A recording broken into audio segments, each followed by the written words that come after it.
Good afternoon, ladies and gentlemen, and welcome to High Top Sports Network's presentation of WPIAL Class 5A Section 1 Varsity Baseball.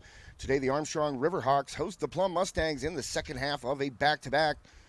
My name is Josh Schreckengoss. Thank you for joining us today on the Mills Chiropractic pregame show. Mills Chiropractic, located at 115 South Belmont Street in Katanning. An excellent chiropractor, Dr. Mills. You can schedule an appointment online. Go to millschiropractic.com. Plenty of great services offered at Mills Chiropractic in a very convenient location. No matter where you're coming from, it's right off the interchange there on 422 and 28. So, very convenient location. And Dr. Mills offers cold laser therapy, vibration plates, corrective exercises, and massage therapy. So, check them out on millschiropractic.com. Well, yesterday the Riverhawks and the Mustangs faced off at Plum, and it was not a good one for the previously 2-0 Riverhawks. They fell to the Mustangs 12-2 yesterday, and I talked to first-year Armstrong head coach Vincent Santelmo this morning a little bit to kind of gauge what happened yesterday, get a little feel for what's going to go on today, and he just said they laid an egg. Those were his exact words. He said, "We laid an egg." He goes, we've been playing well. They had an opening victory, a season opening victory against Indiana, and then they came home for their home opener and shut out the Freeport Yellow Jackets. So, they had been playing well. A lot of confidence for this young team. A lot of these guys have never played varsity or section baseball. So, Coach Santelmo said, we went down to Plum confident, and he said, we just laid an egg. It wasn't our day. And sometimes that happens in baseball. It happens in every sport, really, and it happens in life. Sometimes it just isn't your day. And the Riverhawks kind of struggled yesterday. Hayden Brink started, only went 3 2/3, gave up 7 runs. But listen to this, none of them earned. So that kind of tells you what the Riverhawks ran into yesterday in terms of some self-inflicted wounds. A big error led to some runs. A drop third strike led to Brink giving up a grand slam. And, from that point on, it was just all Plum. But the game was tied. It didn't look like a runaway from the beginning by any stretch of the imagination. The Riverhawks and Mustangs were tied there in the first section game of the season. We would just go back over it a little bit and take a look.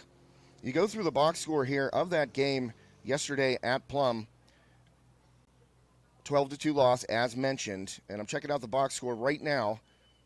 And, Plum got out to a 2-0 lead early, first inning, but played evenly by the Riverhawks after that. And then Armstrong struck for 2 in the top of the fourth to tie the game up, but that's when things kind of went south for the Riverhawks. 5-run bottom of the fourth, and then a 5-run bottom of the fifth. So 10-run ruled yesterday. Riverhawks looking to bounce back today here on this Ryan Bowser State Farm game day. We have plenty of great sponsors to thank, and you'll hear about them throughout the broadcast today.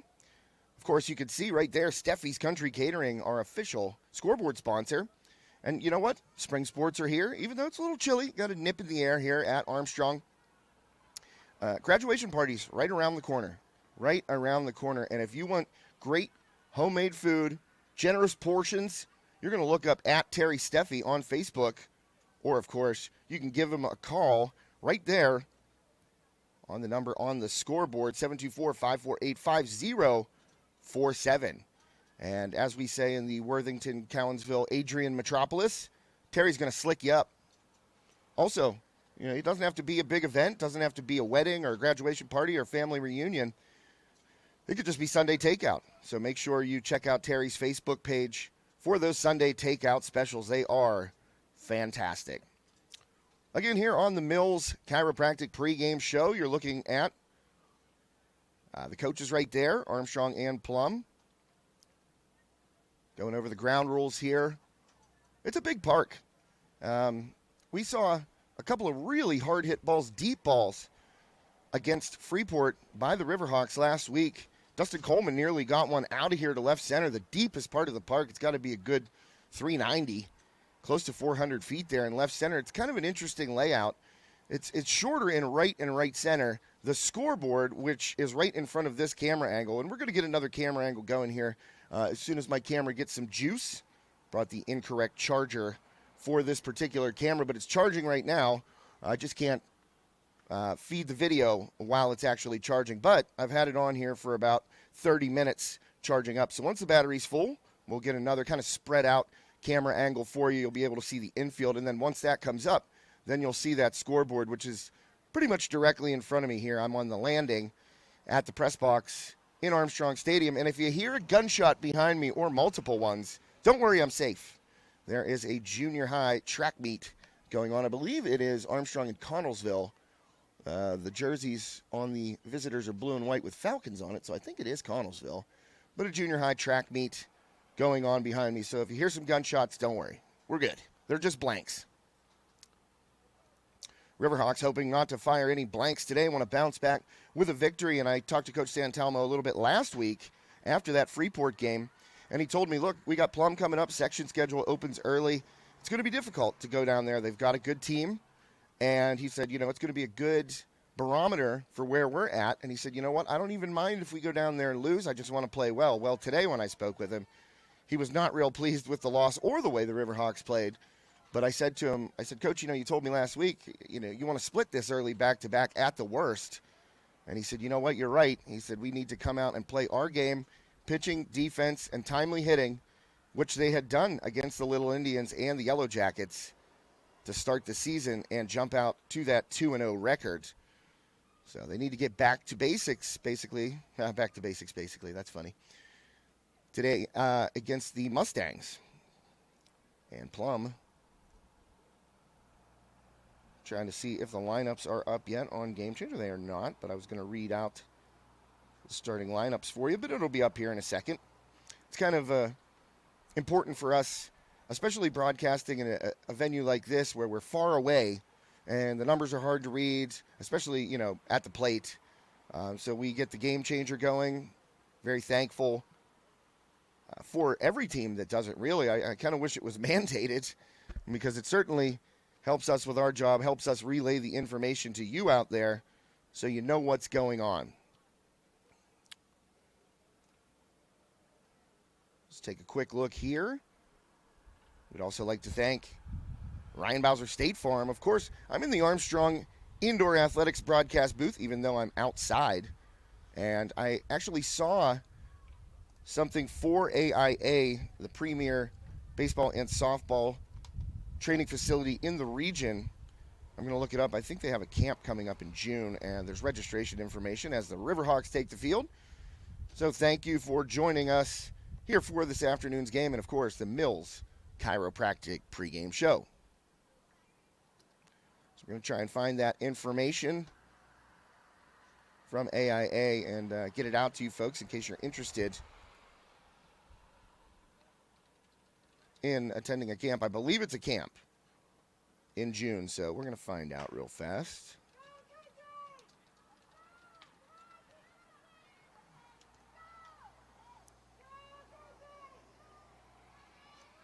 Here we go. And as I mentioned, AIA is the premier indoor baseball, softball training facility in the region. Here we go.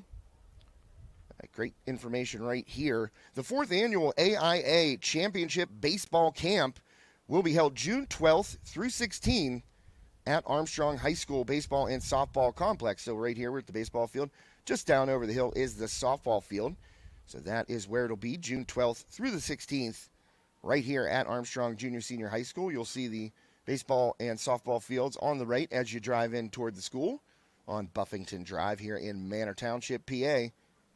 And you can find out more information by visiting AIA.team. That's Armstrong Indoor Athletics, AIA.team. Really a cool event for young players. And also, if you're interested in travel ball for your youngster, AIA also has teams coming out of that facility. So we're about to get underway here with the first pitch. It'll be our nationwide logistics first pitch of the afternoon. Plum leadoff batter stepping in. Usually takes a couple seconds here for it to come up. First pitch in there for a strike.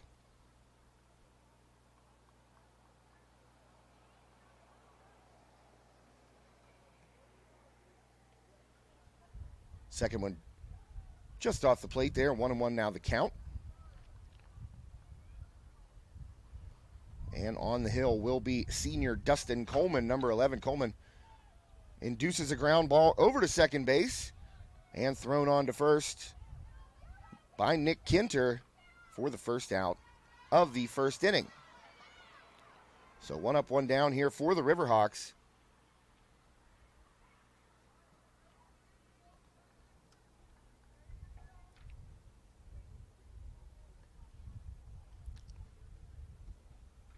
Underway here early.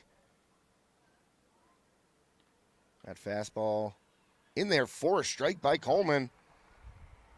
Nice pitch, good velocity there on that heater by Coleman. Couple of lefties here to start for Plum. That ball skied towards deep right field on his way back to the fence. And it's gone down over the hill. A solo shot. Gonna find this young man's name because I'd love to give him some props right now. But that ball was rocked. You know, and I hit left-handed. That's right where I like him too. A little bit low, right at your knees basically. You get that nice uppercut swing. And the first run of the game comes courtesy of a long ball. 1-0 Plum. Yeah, that ball was crushed. He got out of here. And I mean, I'm talking deep over the right field fence and over the head of Caden Rupert out there in right. He never had a shot. That one landed halfway down the hill. So 1-0 Mustangs. Coleman gets a pop-up out to right field. There's Rupert. He's under it. Out number 2 in the glove.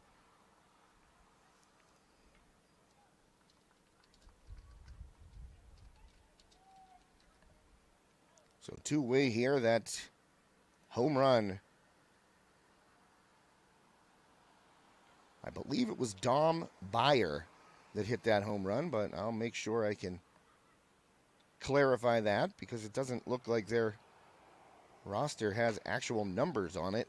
It's just 1, 2, 3, 4, 5, 6, 7, 8, and I don't think his number was 4.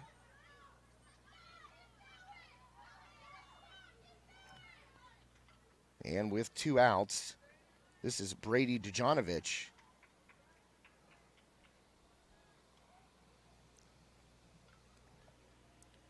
Coleman fires. That one smoked towards second base. Gets through the legs of Kinter. He recovers, but not in time. So Dujanovic aboard. An error right there for the Riverhawks with 2 down. Never want to see that. So Dujanovic is aboard with that 2-out error by Nick Kinter.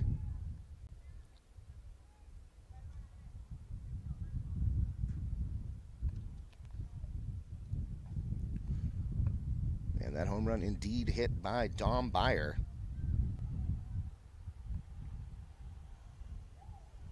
Coleman, first pitch. In there for a strike.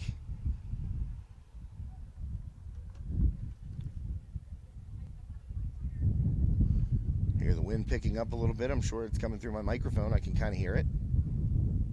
That ball hit towards shortstop. Easy play.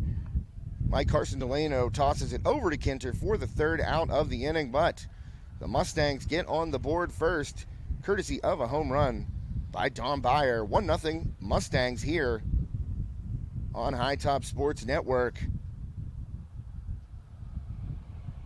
Your official broadcast partner tonight, or this afternoon, I guess, Bugsy's Pizza and Wings, downtown Katanning, 180 South Jefferson Street. And if you listen to the Freeport broadcast, you heard me talking Bugsy's up big time. Like the wings, like the pound of fries. You got to look for the value in life, you know, and the pound of fries. Why would you get a regular order of fries for $3.95 when you get a pound for $5.50? I don't know. I wouldn't. And I don't. I love the pound of fries. Goes great with some seasoned wings. Also, one thing I don't think I mentioned about Bugsy's during the Freeport game was the Stromboli. You can get up to 5 toppings in that Stromboli, and they don't skimp, let me tell you that. Always good to go with the New York style thin crust. They make a good pie. And if you got a big gathering, Grab the Godfather, 32 cut monster.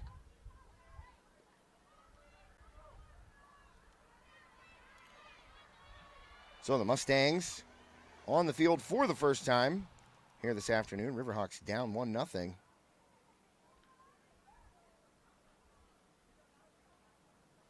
And let's take a look at the Riverhawks starting lineups, brought to you courtesy of Carson Boyer Funeral Home in Rural Valley. Dustin Coleman, the pitcher, going to lead off. Carson Delano, shortstop. Hitting number 2, Mason Schreckengost at third today, hitting third. Hayden Brink, the DH. He pitched yesterday, as I mentioned. Caden Rupert out in right field. Nick Kinter at second base. Rory Shearer playing first today. Logan Golinsky behind the plate. And Ian Harkleroad in center field. And that is your Carson Boyer Funeral Home starting lineup.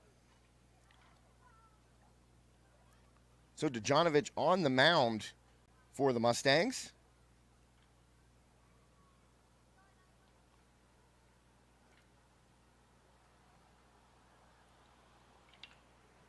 The first pitch swinging, base hit up the middle. Coleman trying to get it back himself. Jumped on that first offering by Dejanovic and put it into center field. Riverhawks have the leadoff man aboard. And of course, courtesy of the flex roll in high school, Coleman will get a pinch runner.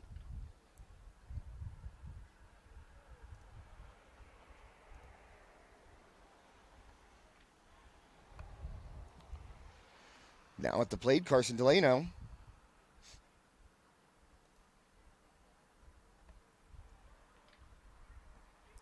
Well, just kind of waved at that offering by Dejanovic. That's one of those, you think you're swinging, and then you're like, oh, that's out of the strike zone. Kind of wave through it.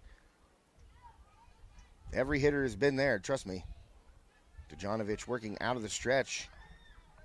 Not sure the pinch runner yet.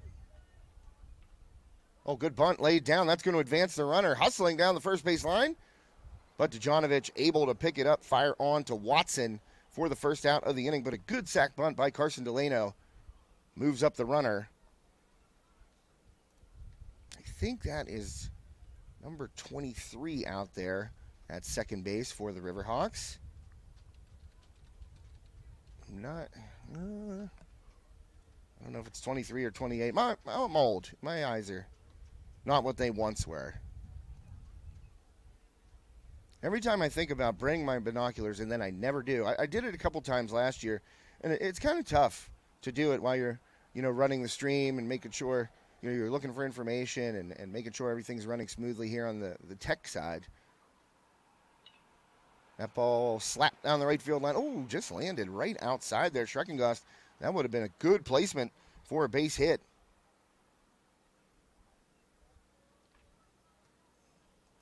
But ultimately just a foul ball.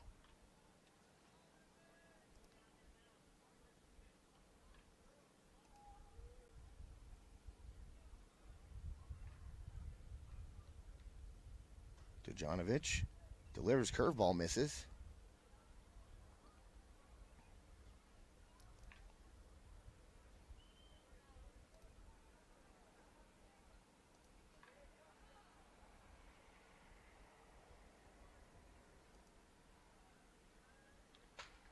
Oh, Dejanovic gets the outside corner right there.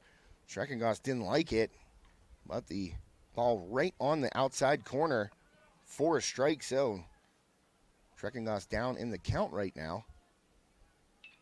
And slaps it to the right side. That's going to advance the runner. Good play by Watson. Going to the backhand there. Snagging that hard hit ground ball by Schreckengost. But the runner will move up. Third base, though, the Riverhawks have the tying run 90 feet away. See if Armstrong can push across that tying run.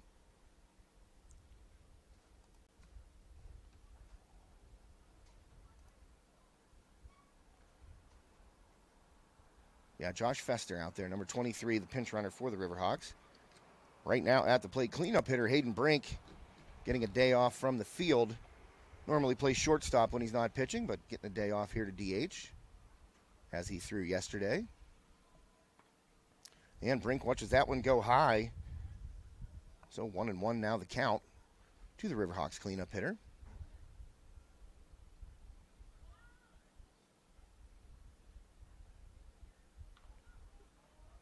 Dejanovic, good fastball right there.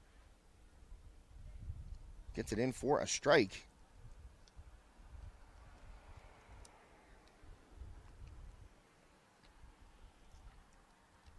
And Brink waits on that off-speed pitch and smokes it into left field. The game is tied as Fester comes home. Good piece of hitting there by Hayden Brink.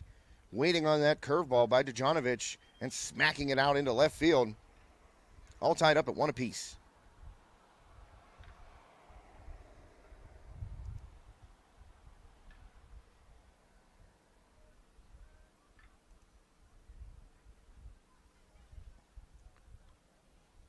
So Hayden Brink, the 2-out RBI single.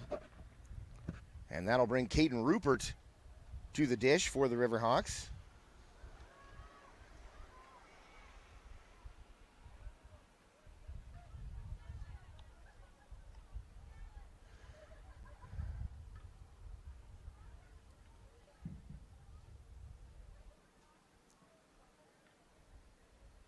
Dejanovic looks in, gets the sign. 1-1 count. And gets the outside corner again. He's been working that outside corner. See if Dejanovic can get out of this inning with Brink over there at first base after the 2-out RBI single to tie this one back up at 1.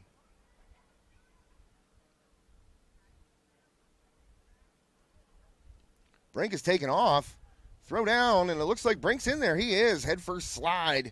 A stolen base for Hayden Brink.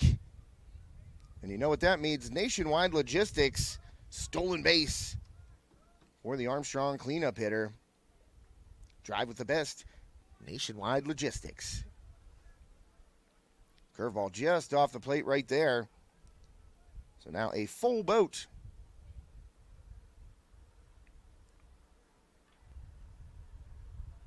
Well, it's also a Nationwide Logistics sponsored part of the game, so stolen base, now a full count. Pitch low and in the dirt. And Rupert will trot down to first after a 2-out walk. So the Riverhawks threatening a little bit here. Couple of board, 2 down. A little bit of small ball there played by the Riverhawks. Coleman started off with a leadoff single, then bunted over.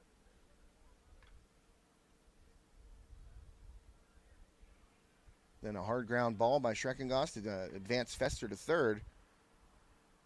And then Hayden Brink coming through with a line drive base hit into left field.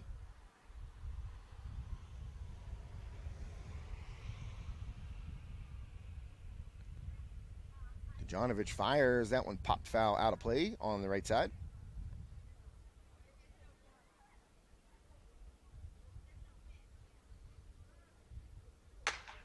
Oh, track meet underway. Starter pistol. Wonder what event this is. Pickoff attempt there behind Brink, but he's able to slide back in safely.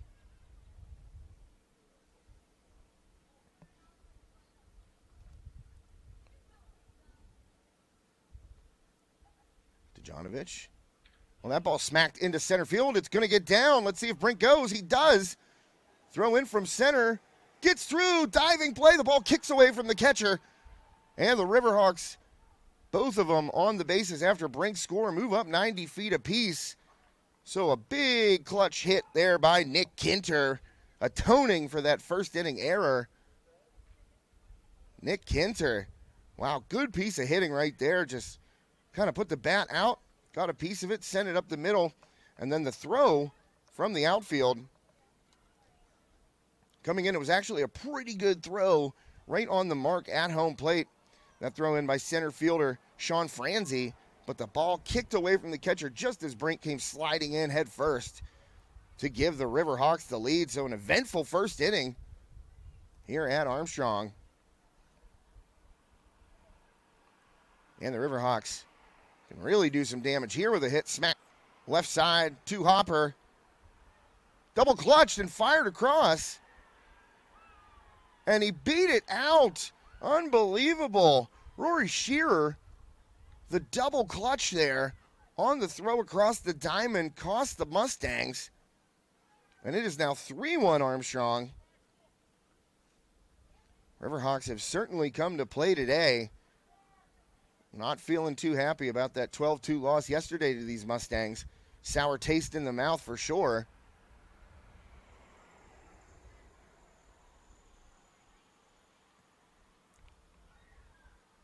So good hustle there by Rory Shearer.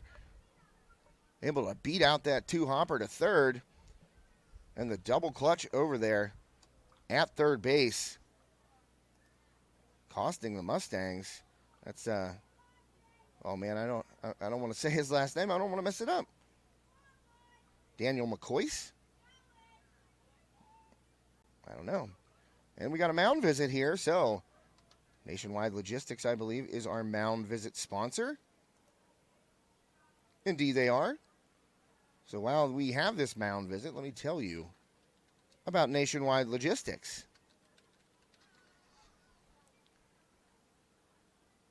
They specialize in cross-border truckload service to and from select Northeast, Midwest, and Southeast states. First call. And they are hiring, folks. So if you're interested or a driver, maybe want to make a career move here, join the team. They are hiring. You can go right to their website. It's the first thing that pops up. Nationwide Logistics Inc. Inc.com. Nationwide Logistics Inc.com. Right there, it's like I said, the first thing that pops up, you can contact them and apply right there on their homepage. You'll see it. Since 2007, Nationwide Logistics has been providing transportation and distribution services locally and globally to customers. Their expertise and passion for customer satisfaction has enabled them to be a leading authority in providing transportation services to meet the needs of today's fast-paced business. Nationwide Logistics, another great sponsor here for Armstrong Baseball this spring. And they've got quite a few mentions here so far. They pretty shrewd with their sponsorship choices. It's worked out. Had a stolen base, had a full count, and a mound visit. So Dejanovic now down 3-1. Logan Galinsky at the plate. And Galinsky, little one-hopper to second, and the Mustangs get out of it finally. But the Riverhawks strike back for 3 runs in the bottom half of the first inning. Following Byers' home run in the first for the Mustangs, Riverhawks bounce right back. We're going to head to the top half of the second inning here on this Bugsy's Pizza and Wings game day.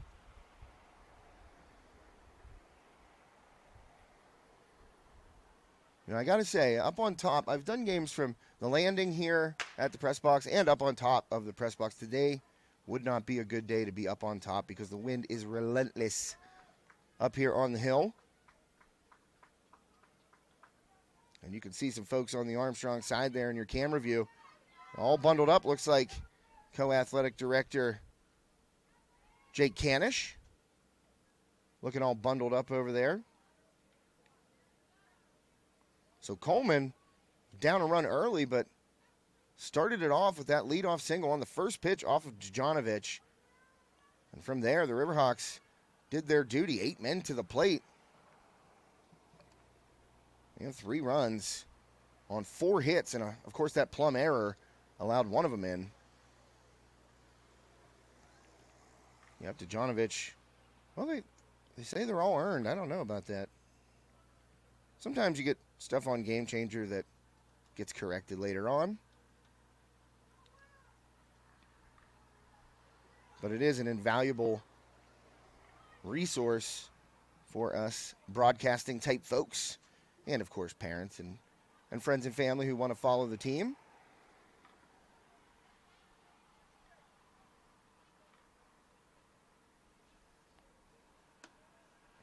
Riverhawks trying to raise their record to 3-1 on this young season. It'd be nice to pick up a section victory early on and split with the Mustangs in this back-to-back.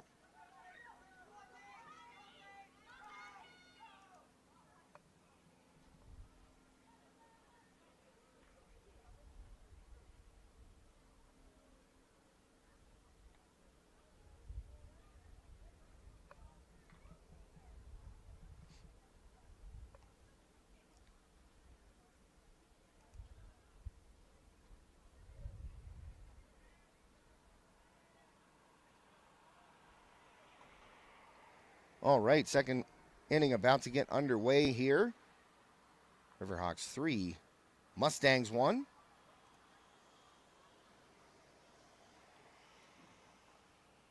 And first pitch by Coleman is a ball.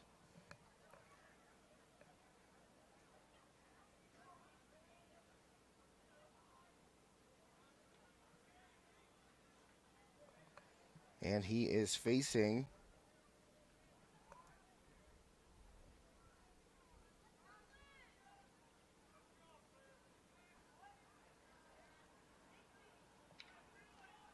that ball popped into right field. Underneath to grab it is Caden Rupert.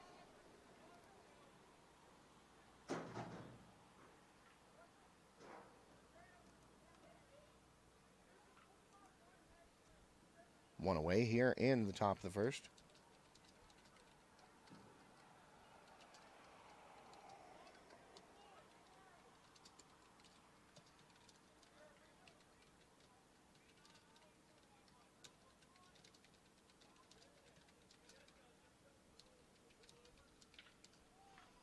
That ball hit into left center field. Harkle Road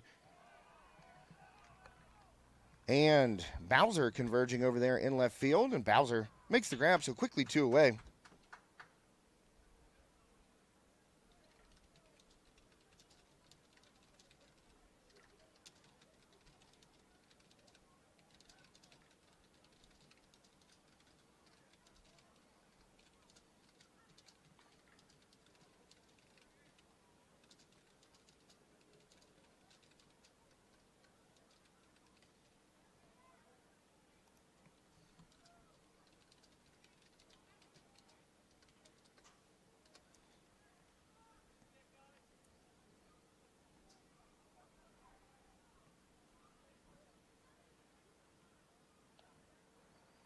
And that ball high. First pitch of this at bat. At the plate is Colin Watson.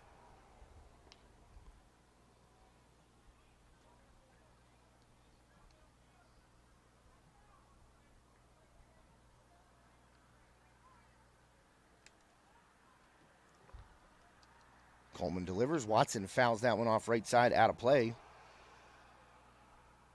So another Nationwide Logistics full count. Coleman going against Watson right now. Trying to get through this inning. 1, 2, 3. That would be a victory. Try to win more innings than you lose. That's the strategy.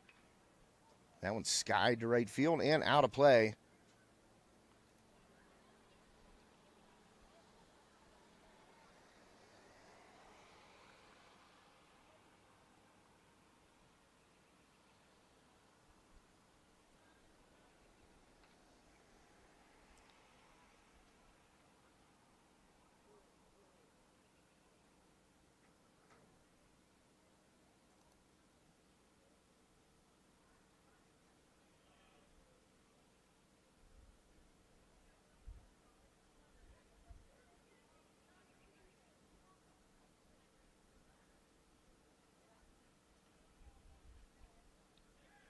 Oh, that curveball just misses in the full count right there off of the plate. So a 2-out walk drawn there by Watson.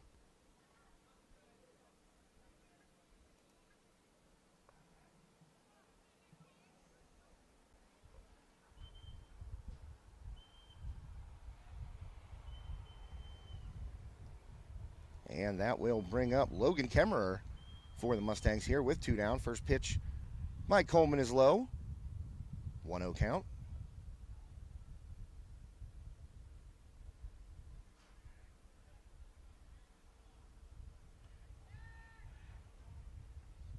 And a pickoff attempt right there. Back safely is Watson.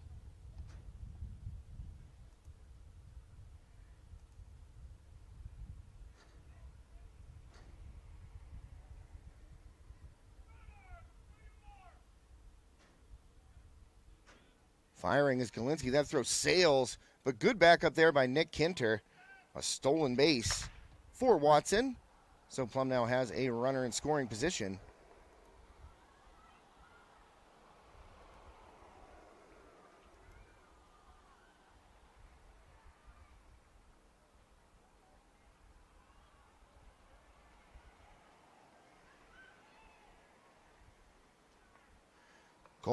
Excuse me. Coleman delivers high there to Kemmerer. And that'll make the count, I believe, 3-0. Nope, excuse me, 2-1. Strike earlier. That one high, so now it's 3-1. So Watson aboard after a 2-out walk and a stolen base at second here for the Mustangs.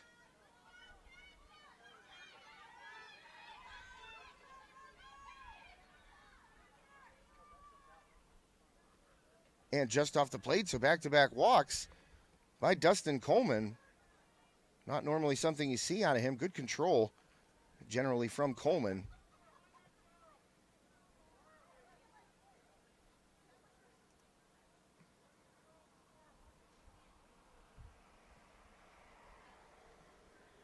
And Kalinsky goes out to speak with his pitcher. Boys and girls 400 meter. First and second call, high jump. Boys and girls, please sign in at the pit. Boys and girls, high jump. Right now, Nick Lamia coming up to the plate. Or Lamaya, I think I called him Lamia once and someone corrected me. I think it's Lamaya. And he swings and misses at that slow bender by Coleman.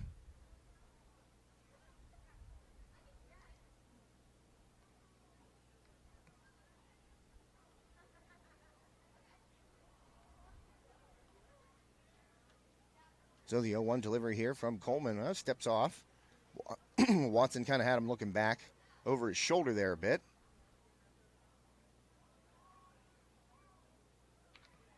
And Lamaya sends one out toward the left field line. Long run diving attempt. And that ball's fair over there in left field. So that's going to bring a couple around for the Mustangs. Oh, no, it's foul. Oh, nobody stopped. Boy, that was a long run right there for the Armstrong left fielder.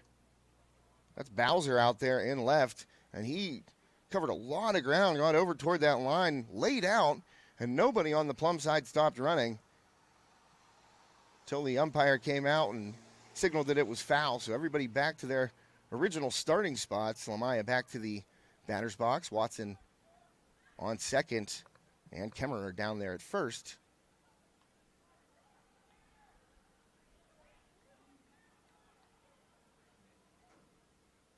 Curveball kicks away from Galinsky. Runners will advance, goes all the way around. It's rattling around like a pinball back there off the backstop. Galinsky finally grabs it. Boy, that took a weird kick away from Galinsky and then just kind of wrapped around that backstop right there, allowing Watson and Kemmerer to advance. So Lamaya has a chance here. 1-2 the count to get Plum possibly tied with a base hit here.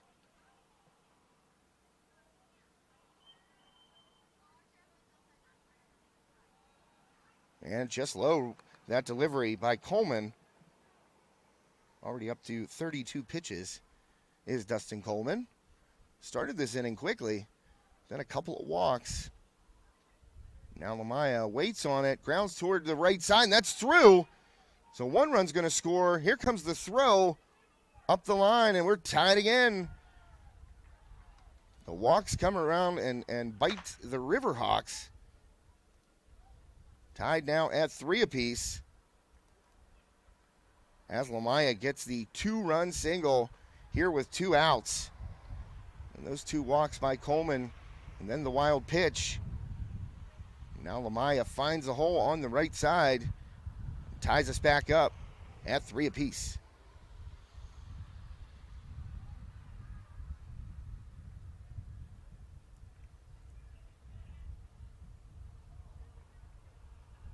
So Coleman trying to get out of this, and he possibly will right here. Infield pop-up.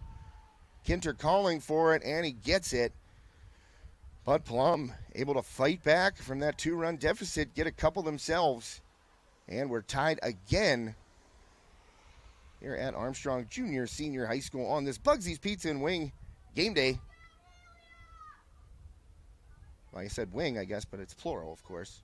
You can get multiple wings. So coming up here for the Riverhawks. We'll check the lineup card.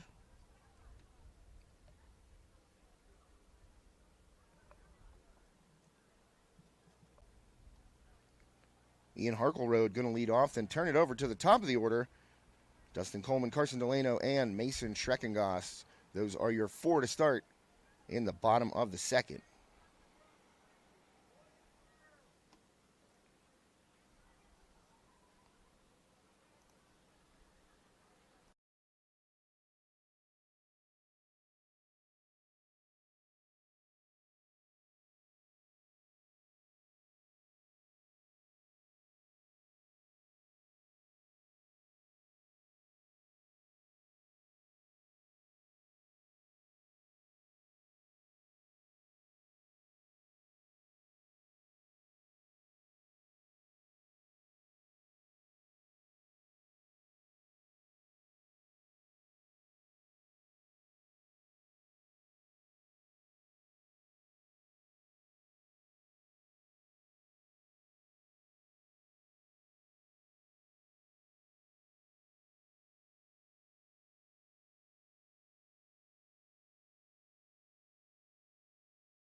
Bottom of the second underway here. Was doing some equipment work right there, so just getting it started is Ian Harkleroad for the Riverhawks. 3-3 the score. Pretty interesting game thus far. Some 2-out lightning for both squads. Swing and a miss right there. Harkleroad goes down on strikes. So Dejanovic able to get that first out via the strikeout.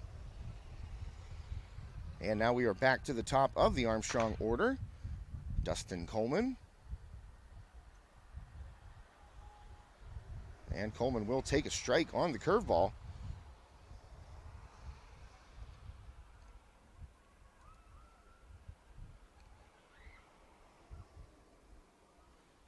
WPIAL section baseball this afternoon as Coleman grounds out to third. No double clutch on that throw across. And quickly the Riverhawks, 2 outs. And that will bring up Carson Delano for Armstrong here, trying to get something started against Dejanovic.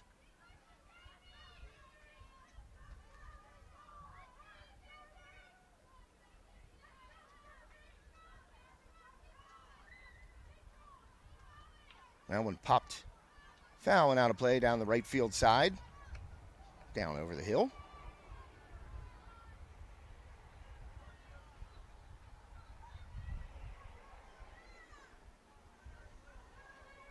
And Dejanovic, that's low and away for a ball.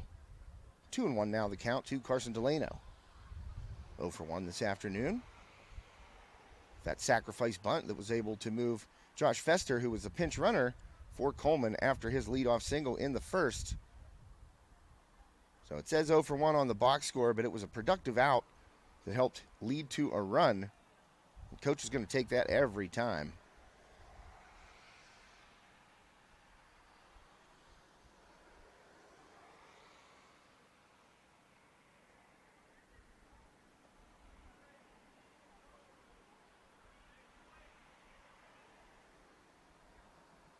So the 3-1 delivery here from Dejanovic into Delano. Hit well toward left center field, going back. And making the grab, taking a little tumble as he does is Franzi. Nice play out there in center field by the Mustangs, Sean Franzi. And we are going to head to the third inning here on High Top Sports Network. Bugsy's Pizza and Wings, your official broadcast partner this afternoon. Of course, you can order online at bugsies.pizza or give them a call or just stop in. Fantastic pizza and wings, thanks to Mr. Jeff Bowser and the staff down there at Bugsy's. Jeff is a true pizza slinger. Let me tell you that. He can have a full-on conversation with you, never look down, and make an entire pizza. It's really quite remarkable.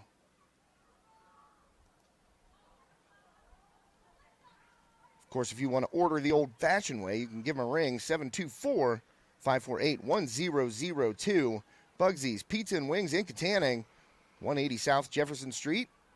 Our official broadcast partner this afternoon. Thanks to Bugsy's Pizza and Wings.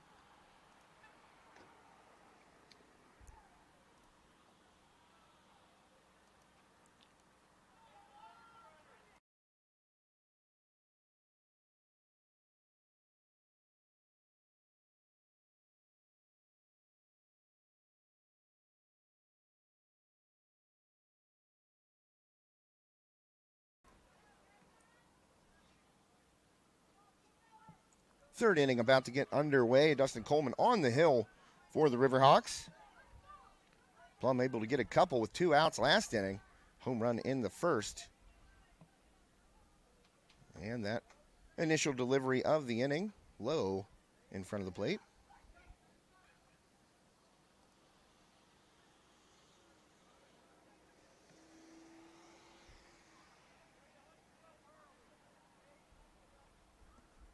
And ball 2 in here to Anderson.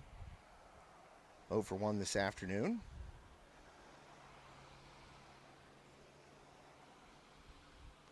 Jack Anderson at the plate for the Mustangs. 2-0 in there for a strike.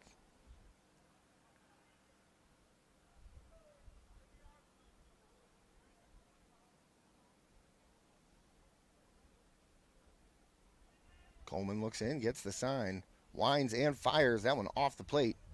So 3-1 the count to the leadoff hitter, Jack Anderson for the Mustangs.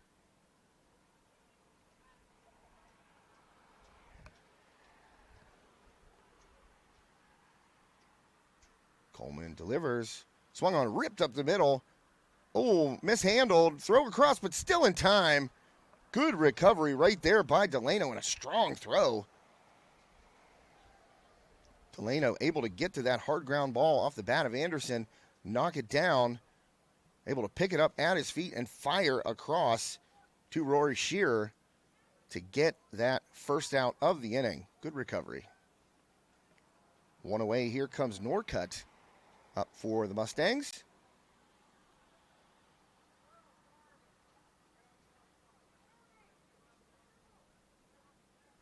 Caden Norcutt standing in for Plum. First pitch to him was a ball. Second one in there at the knees. Strike 1 evens the count at 1-1.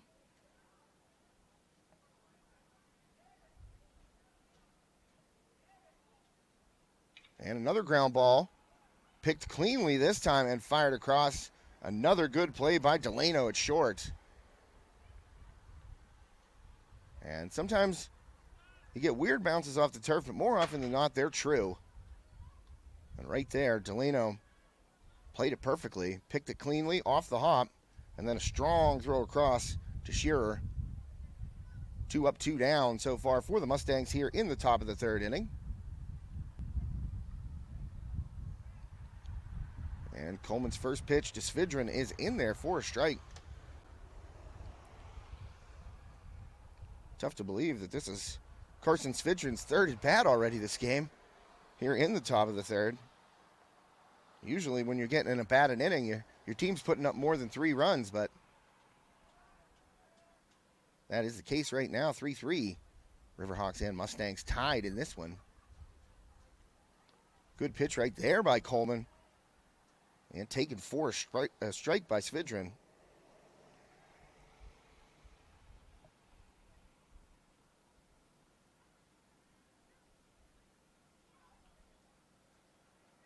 Oh, curveball in there. Oh, I thought it was in there. Apparently not. That's why I don't call a game from this vantage point. Looked very nice.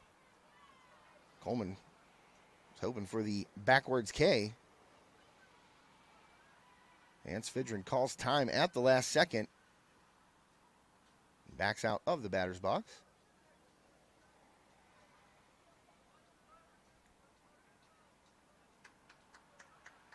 And he got him that time. That is a backwards K for the third out of the inning.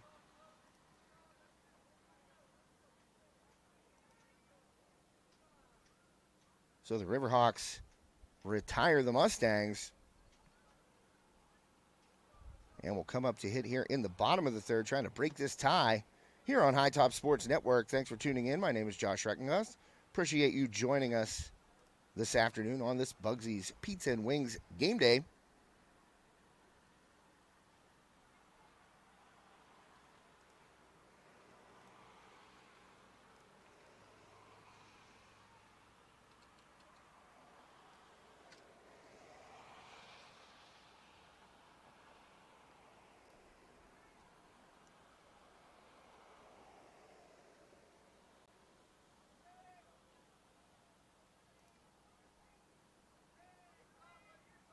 And the backwards K, courtesy of, you guessed it, Nationwide Logistics. Great sponsor, of course.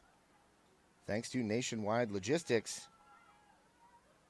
for picking out all of the sponsorships getting mentioned this afternoon.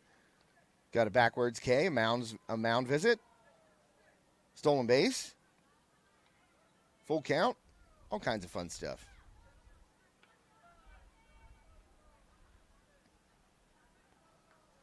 So far through 3 innings, take a look at the box score. Dustin Coleman, 3 innings pitched, 2 hits, 3 runs. They say all 3 earned, but there was an error that led to 1.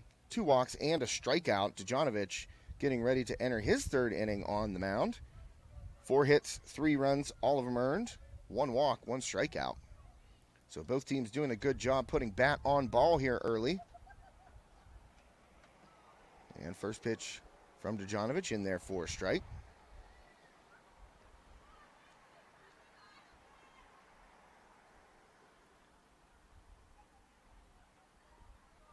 And ball low. Makes the count 1-1 on the leadoff hitter, Mason Treckengast.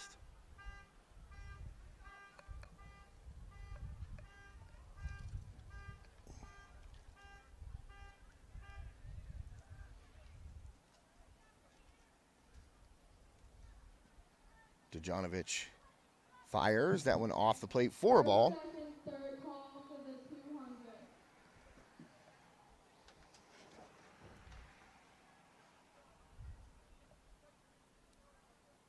Dejanovic, that ball high, and Treckengast able to go up and grab it and smack it out into center field for a base hit. So leadoff man aboard again for the Riverhawks as Mason Treckengast starts this inning off with a single. And that one was a breaking ball that kind of hung up there. Treckengast able to go up and slap it out into center field. So a runner aboard here for Armstrong to start inning number 3.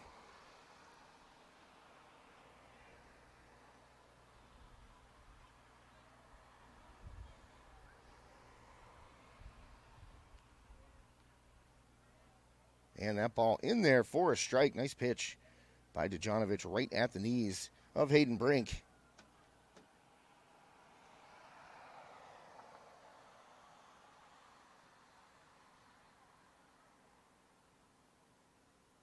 Treckengast at first base. Dejanovic fires low to Brink there, so that'll even the count up 1-1.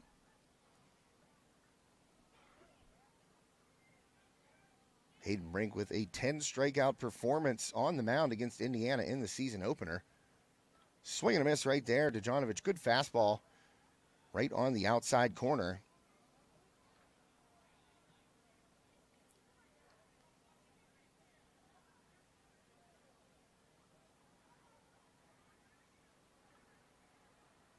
Pickoff attempt over to first, Schreckengoss back safely.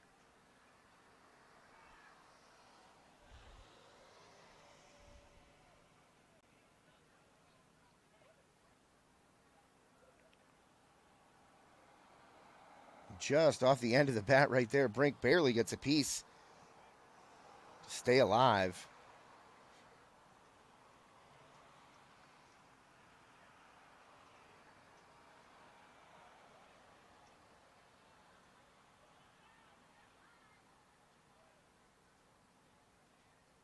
Dejanovic toward the plate. Brink swing and a miss, and he goes down. So Dejanovic, after giving up that leadoff single to Mason Schreckengoss, battles back against Brink. Gets him to swing at a pitch out of the strike zone for out number one. I think Brink would like to have that one back. A little anxious right there after swinging through a previous pitch. Checks his swing, but a strike there for Dejanovic against Caden Rupert.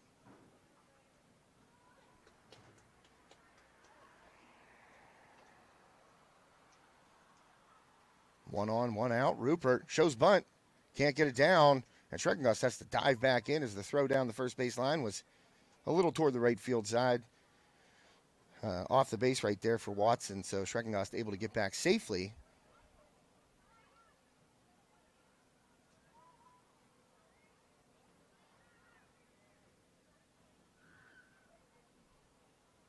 Another pickoff attempt over there.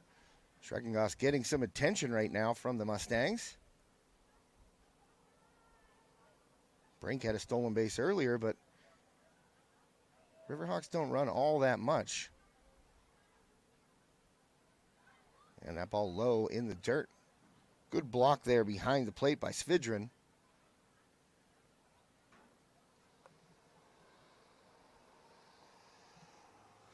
One and two the count. Dejanovic battling Caden Rupert right now, bottom of the third.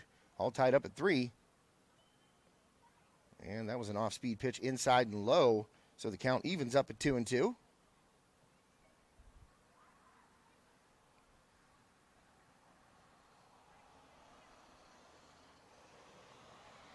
Swinging a foul ball back over the backstop by Rupert.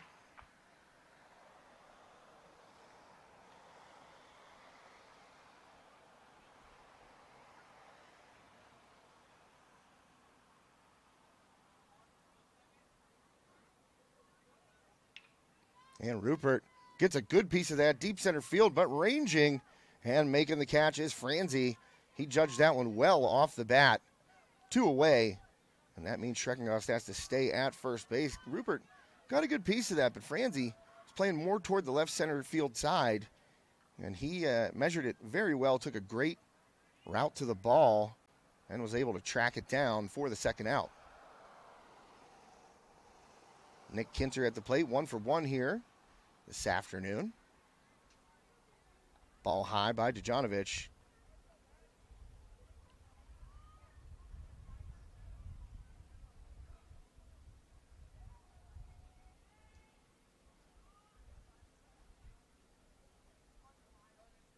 That pitch in there for a strike. Good fastball by Dejanovic.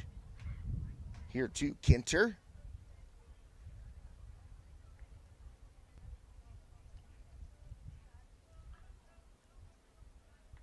Ball high. Make the count 2 and 1 in Kinter's favor.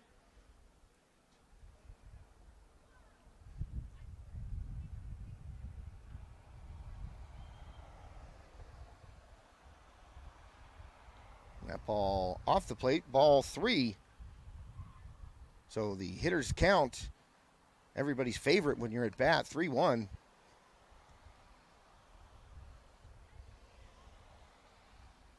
Dejanovic, fastball inside, catches the corner. Nice pitch. I think Kinter was looking more out over the plate right there. So a nice pitch, good location by Dejanovic.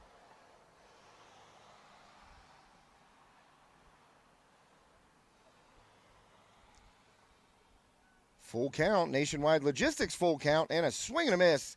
Dejanovic gets Kinter to chase, and that'll do it for the Riverhawks in the bottom of the third. All tied at 3 here on this Bugsy's Pizza and Wings game day. We will be back for the top of the 4th inning in just a bit.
Welcome back to High Top Sports Network. Josh Reckengast along with you here on this Bugsy's Pizza and Wings game day.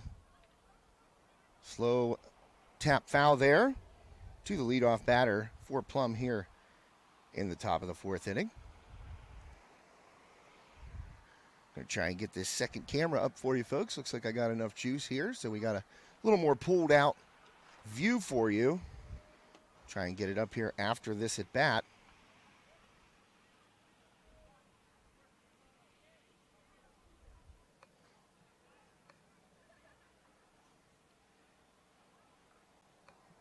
My game changer has not reloaded so far, so I'm waiting to see who's at the plate. Trying to ascertain the number. I believe that would be number 15 for the Mustangs. Daniel Maciose. I don't know. Macioce. He draws a walk, so a leadoff walk, and he is aboard for the Mustangs. Starting off, Coleman, he's had a couple of walks so far in this game. I think that's the 3rd, if I am not mistaken.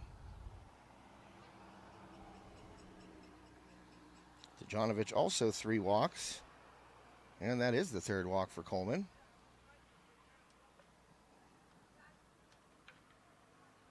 Ground ball, left side, long throw across, not going to get there in time.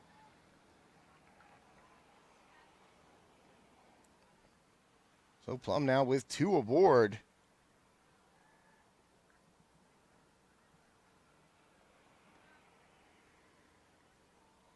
Mustangs threatening here in the top of the 4th inning.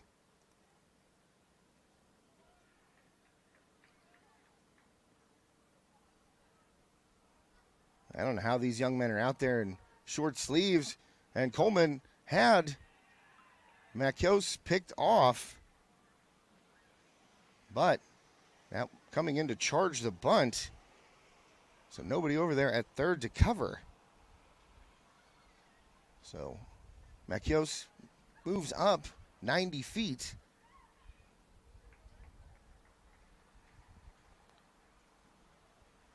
Pickoff back toward first base.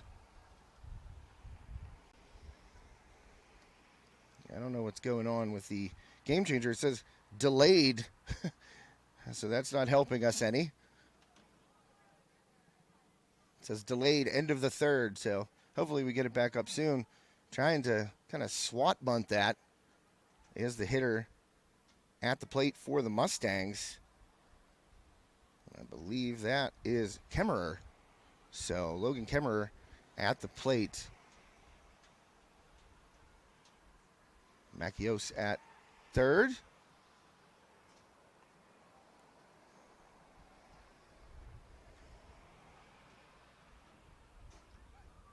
So Coleman in a little bit of trouble here in the top of the fourth inning, tie game. Mustangs trying to get back in front. Oh, another one kicks away from Galinsky. That's going to allow the runner at first base to move up.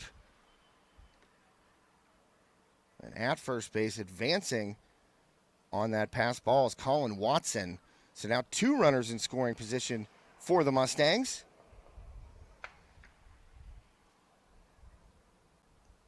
Not a good situation here for the Riverhawks.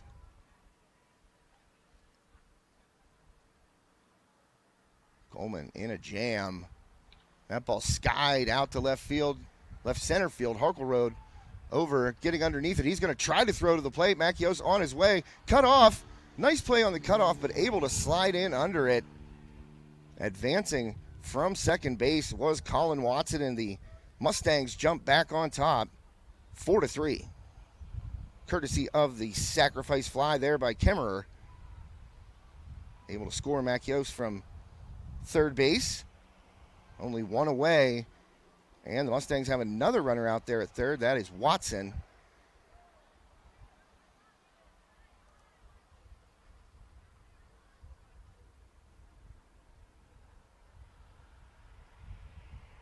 First pitch swinging. Coleman gets a strike there.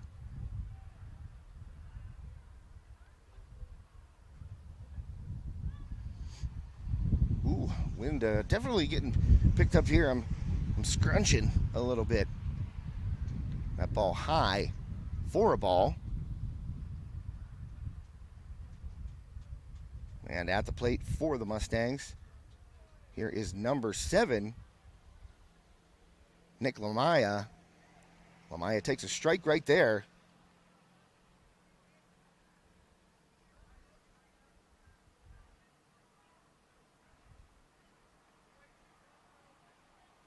Coleman trying to limit what Plum can do, and he gets the backwards cave, courtesy of Nationwide Logistics. Coleman throws the curveball, and it freezes Lamaya. So 2 away. Watson still at third.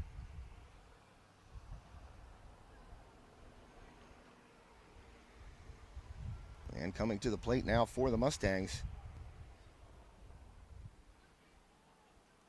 this will be Sean Franzi, trying to maybe get his teammate Watson down the line a little bit.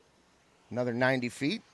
Get a little insurance run here for Plum if they can, but Coleman working hard to try and get out of this. Gets a strike right there on Franzi.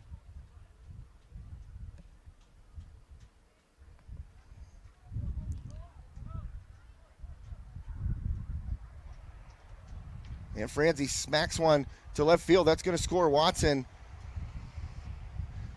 And Franzi able to deliver for the Mustangs. A 2-out opposite field RBI single, and that makes it 5-3 Plum here in the top half of the fourth inning. And I believe this is going to bring up Byer, who homered in the first. An absolute bomb in that first inning for the Mustangs, the first run of the game. Checks his swing, but that one's in there for a strike from Coleman.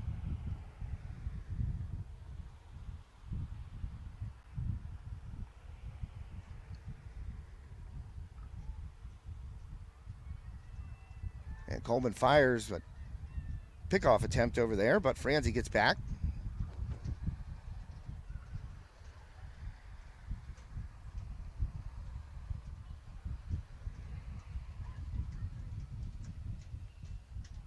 Out, fouled away there.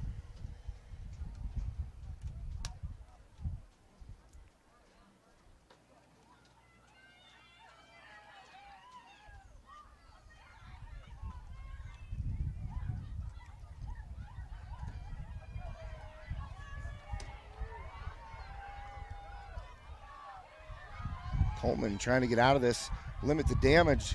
Already given up 2. Ground ball over to Kinter, and he fields it. Riverhawks out of the 4th inning, but not before Plum puts 2 more on the board. Mustangs 5, Riverhawks 3.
And welcome back to High Top Sports Network here, bottom of the 4th. Riverhawks, one aboard here. Sun came out for just a second. Boy, did that feel good. As you could probably imagine if you're in western Pennsylvania, it's cloudy in late March. But boy, the sun is hitting me perfectly right now, and it's just a small opening in the clouds, but oh, I wish it would stay this way. It really feels like a 15-degree difference. That ball hit out into center field. Under it is Franzi. Oh, he nearly lost it in that sun that I was just talking about. Right in front of him as it was in front of me. So not really sure what happened to Armstrong's game changer. It's down. It says delayed. It hasn't moved since the end of that 3rd inning. So I'm kind of winging it. So, yeah, it just says delayed, so I'm not sure. That ball by Djanovic upstairs, that fastball. Friend of the network, Ed Morris in the house. What's up, Coach? Oh, not much. You want to jump on the headset and give me some color commentary? Well, I can do that. Yeah? You got a multitasker. What are you doing? I'm watching the Slippery Rock game. Oh, I wonder why. Yeah, let me get you set up here while we're watching this. The game changer went down. So I just said I'm kind of winging it. It was 3-3 last night let's see. Yeah, well, it's 5-3 now. They got two in the top of the inning. Oh, bad guys. Yeah. Maybe they're doing game changer. I don't know, but we're trying here. We're trying here on the landing.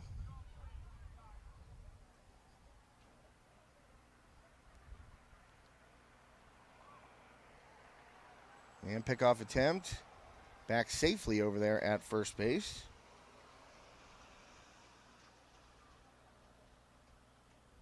Try the Plum game changer.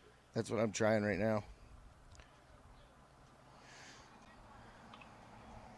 Line drive to short, and the Mustangs get out of the inning. So Riverhawks unable to answer those 2 runs the Mustangs scored in the top half of the 4th inning.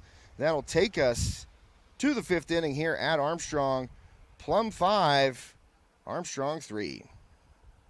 Oh, by the way, it's Bugsy's Pizza and Wings game day. Oh, I know Coach Morris I've had that a couple. is a fan. Well, let's see if we can get some stuff set up here in the half inning.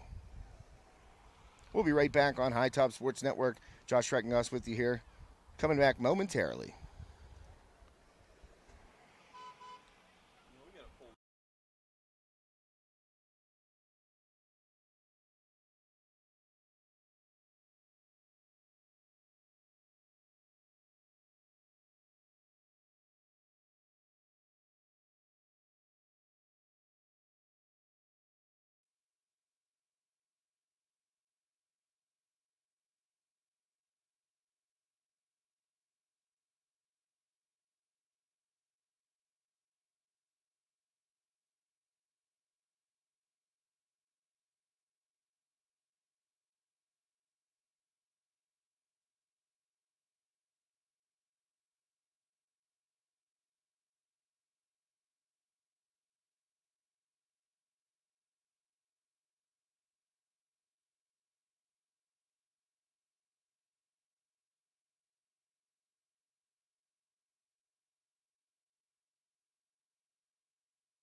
And welcome back to High Top Sports Network.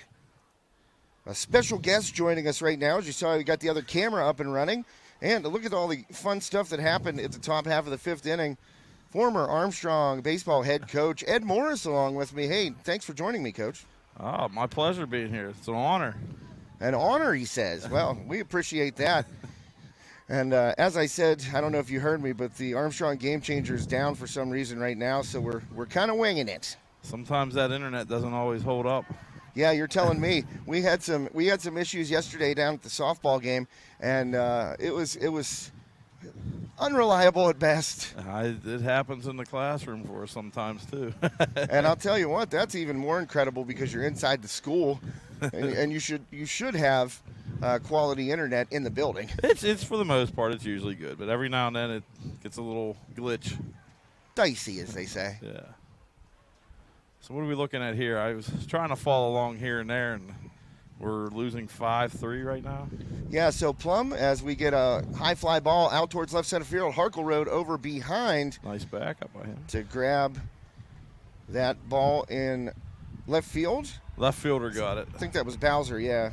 But Harker Road, he was there to back it up, though. On his horse, backing it up. That was good backup, as you said, hustling over there hard. But I'll give you the rundown up until the game changer went out of business. Plum got a home run in the top of the first. Riverhawks came back, got 3 in the bottom of the first. You get a delayed steal right here, and it's going to work for the Mustangs. And then Plum tied the game up with 2 outs. A couple of walks by Coleman with 2 outs. Both ended up coming around to score on a 2-run base hit. And then, as I said, before the game changer went down, Plum got a couple more runs there in the 4th. Yeah, it's definitely hard to see the numbers, even from this. Of course, we can get the outfielders, but Yeah. get in there towards the plate, a little bit more difficult. Riverhawks are off to a good start. Started off their exhibitions pretty good there, huh? Yeah. Got rolling, good pitching from them. Oh, no. I think that. What happened? I think I heard something. I think it's. No, that was me. Oh. That was my Mario Coin ring notification. Somebody sent me a text. I thought it was the Maybe camera. it's a follower, a lucky follower is going to Yeah. get rewarded with a Bugsy coupon, right? Yeah, no doubt. No doubt. So Coleman's still in there for the Riverhawks.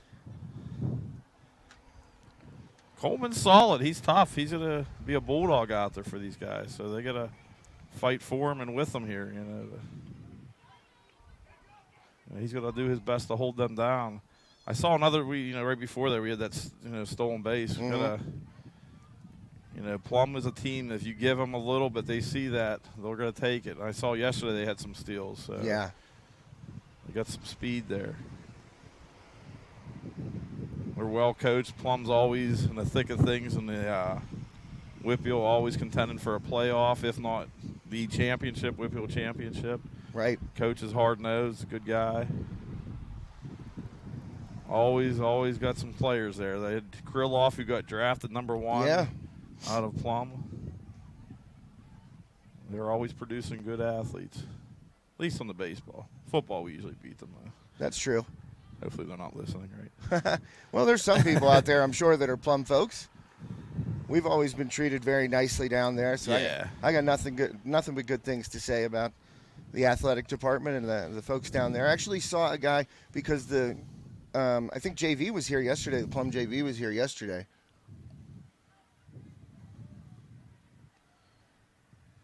Young Edward up at the plate right now against Mercyhurst. Yeah, doing a little multitasking. See, their game changer probably works. They have a different setup. It's usually functional. They do have glitches there as well. Yeah. Up in Erie, we had a nice wind affect the game the other day. How's that? What happened? Wind was blowing in, and they played 20 innings to 2-1 game. Oh. Slippery Rock, they lost the game, but it was long. It was 5 hours long. Oh, man. Holy man. Wind coming off there. Got some wind burn. Oh, jeez. It's like a physical test to watch a game there. It was. So another ball gets away from Galinsky. That one hopped in front of him and allowed the Plum runner to move up 90 feet. I just had a nice fan text in to me. They're listening. Joe Rhodes. Oh, yeah. He's all happy. Well, I'm glad you came up to get the view as the Riverhawks get out of it, I believe, without giving up a run. That's the way to do it. Now come back, bottom half here, and try to one-up them. So Armstrong, I think, gets out of that. Boy, I would really love to know. And the worst part is the scoreboard is facing away from us. It's not like I could look at the scoreboard and know what's going on. Eddie just got he got out. Looked like he flew out the left field. So Joe and I were talking about this the other day. Is this his senior year? He is a senior academically, a junior athletically, and they have a COVID year. Yeah. And I don't know if he's got another one or not, but everything got a little messed up with the collegiate ranks when COVID hit. Yeah, I mean, it's so confusing. There was a guy from the College of Charleston in the NCAA tournament. It was his 7th year. Yeah. He had 2 red shirts in a COVID year. It does happen. There's a kid right now. He's in his 6th year there. He plays shortstop for them.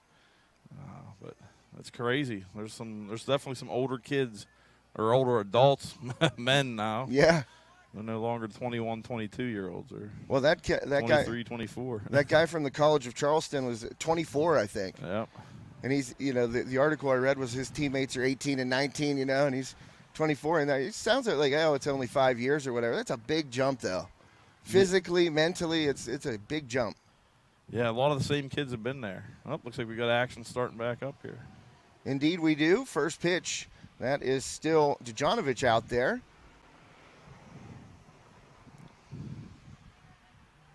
Trying to text assistant coach Doug Flanders to see what's going on with the game changer. But if I were Doug, I would not have my phone on me during the game. So he probably does not, I would say. Well, maybe I could get Jake Canish. He's down there by the dugout. Jake will definitely have his on him. Yeah, right. We know that for a fact. So Djanovic delivers inside there for a ball. So what's been going on? You guys hitting the weight room with these? Football team, they're getting stronger. We're working hard every week here. Every week you get closer to the season. Coach Fabian's prepping them, getting them ready there, and I'm in there in morning and after school too, and this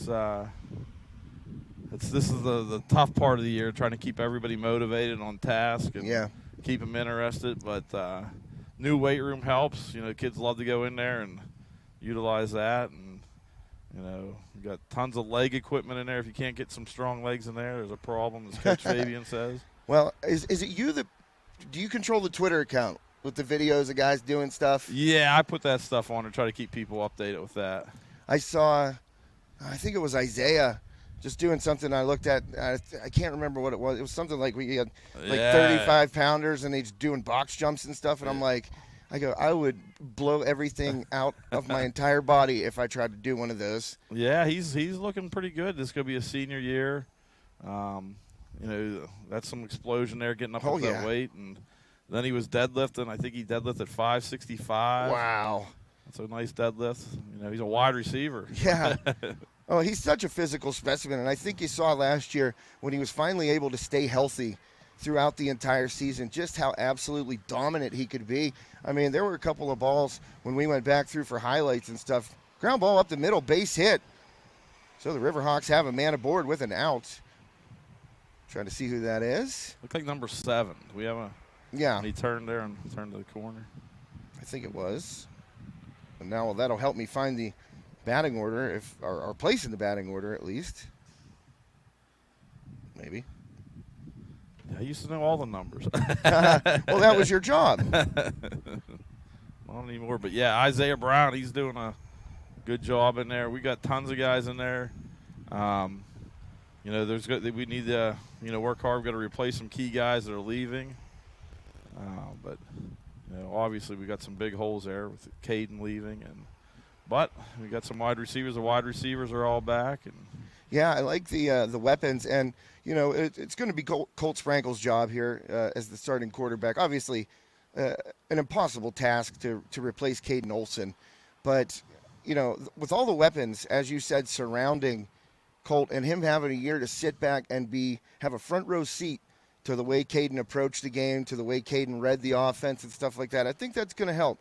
Obviously, like I said, an irreplaceable player in terms of what he meant to this offense, and it's just incredible. What's nice is Caden is he's a morning guy. He comes in the morning, and Colt's in there in the morning, and I say it's his apprentice, now with doing some stuff, making sure he's got that, so he sees Caden still working. He knows he has to work, and he's working hard.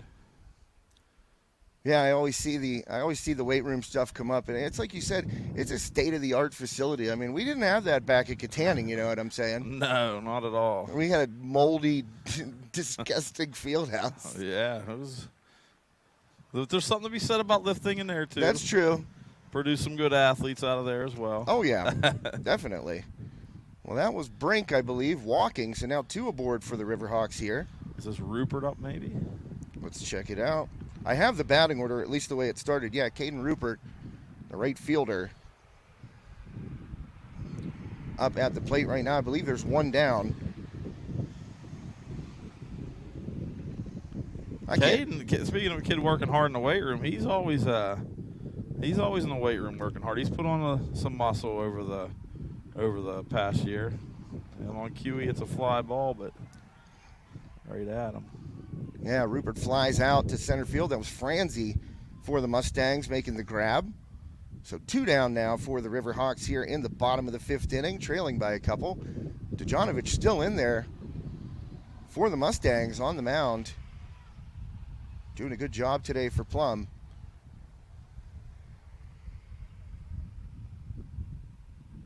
Yeah, don't have the research on these Plum guys, but I know in the past they've always had some hurlers there that kept everybody in check.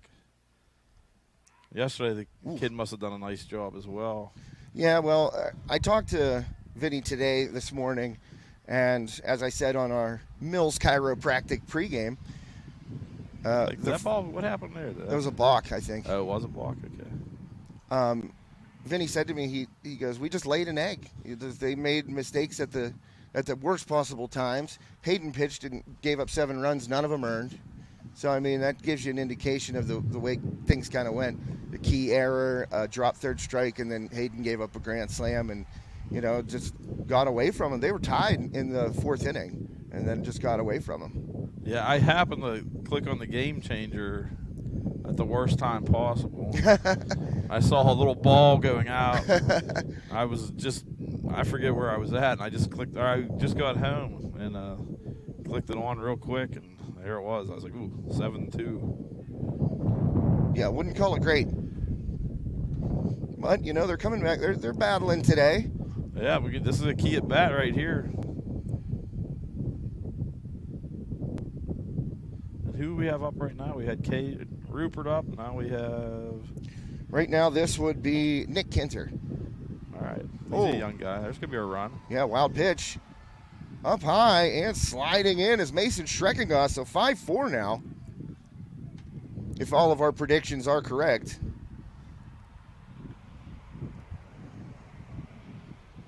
I can't believe you have shorts on. You're crazy.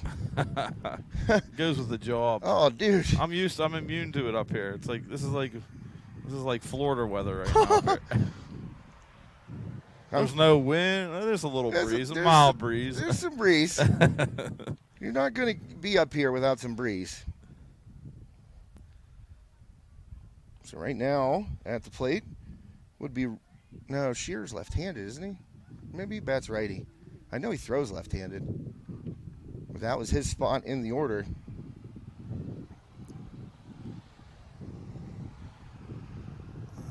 Slippery Rock's trying to hold them at bay here. 7-5, bottom of the 6th. Not that anybody cares, probably, but. Oh, that ball. Diving attempt. He caught it. What a play out there in right Wow. field by number 12 for the Mustangs. What a grab by Dom Byer, and he's had a day with that home run, which landed halfway down the hill out here in right field.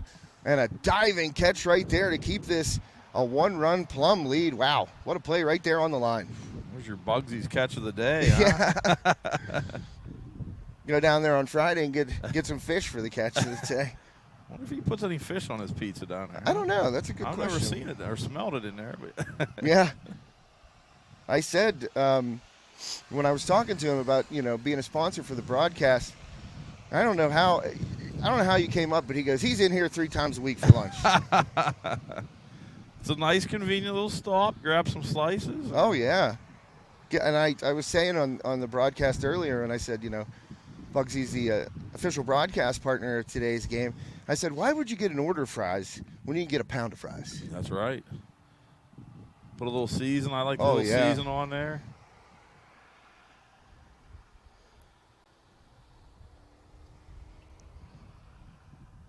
Well, what is this? This is the 7th, top of the 7th? No, top of the 6th. Oh, just all top of the 6th? All right. Well, you got all kinds of Mario coins going on over there. Got to keep alert. I see Joe tried to text in again here. I don't know what he's trying to do. Oh, he sent us the lineup card. That guy is always working. He's always listening. I know. Well, the lineup card. I mean, they may have made changes from the one. Oh, I think I just got it too. Yeah, he got the lineup card to us. I wish he had the order for us. Does he have that? Oh, and Joe does care about that. Is right. Joe is a Slippery Rock alum. That's right. Forgot about that. That ball popped up center field, Harkle Road. Under it, makes the easy grab for the first out of the inning. He is a legend up there in Slippery Rock. I still hear stories when I go up there about Joe. Yeah, mostly from law enforcement. Campus Police has like a picture of him. If you see this man.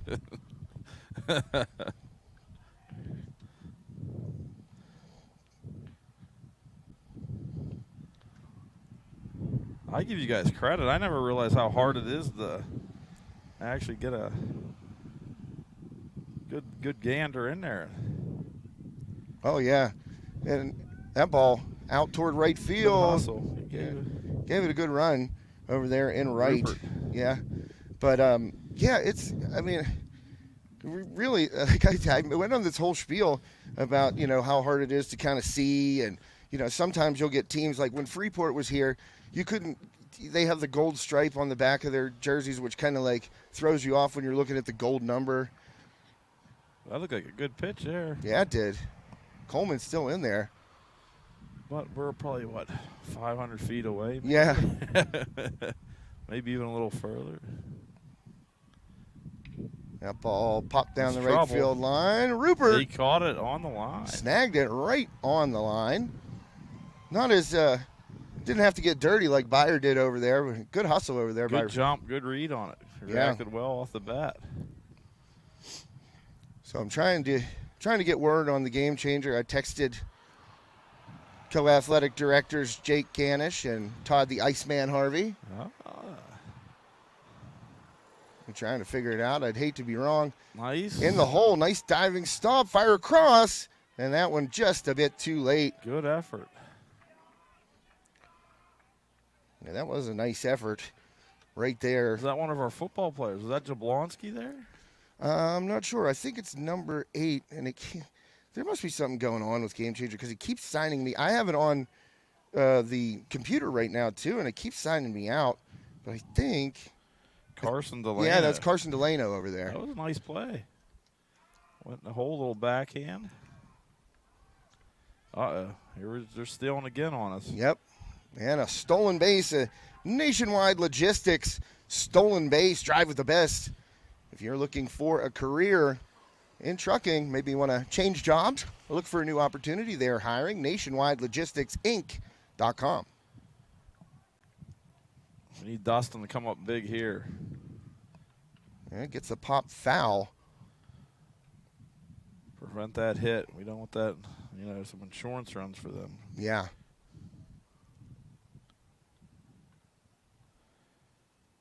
Coleman working to one of the lefties. I think that's Franzi. Oh, that's a good pitch. In there for a strike. Coleman trying to work out of this with a runner at second base. After the steal, that was Nick Lamaya getting down there for the Mustangs. Kid's getting a good secondary lead. Got to try to keep him close. 2 down here for the Riverhawks, trying to get through the 6th inning, get back in there and take some cuts, try to get this game tied up.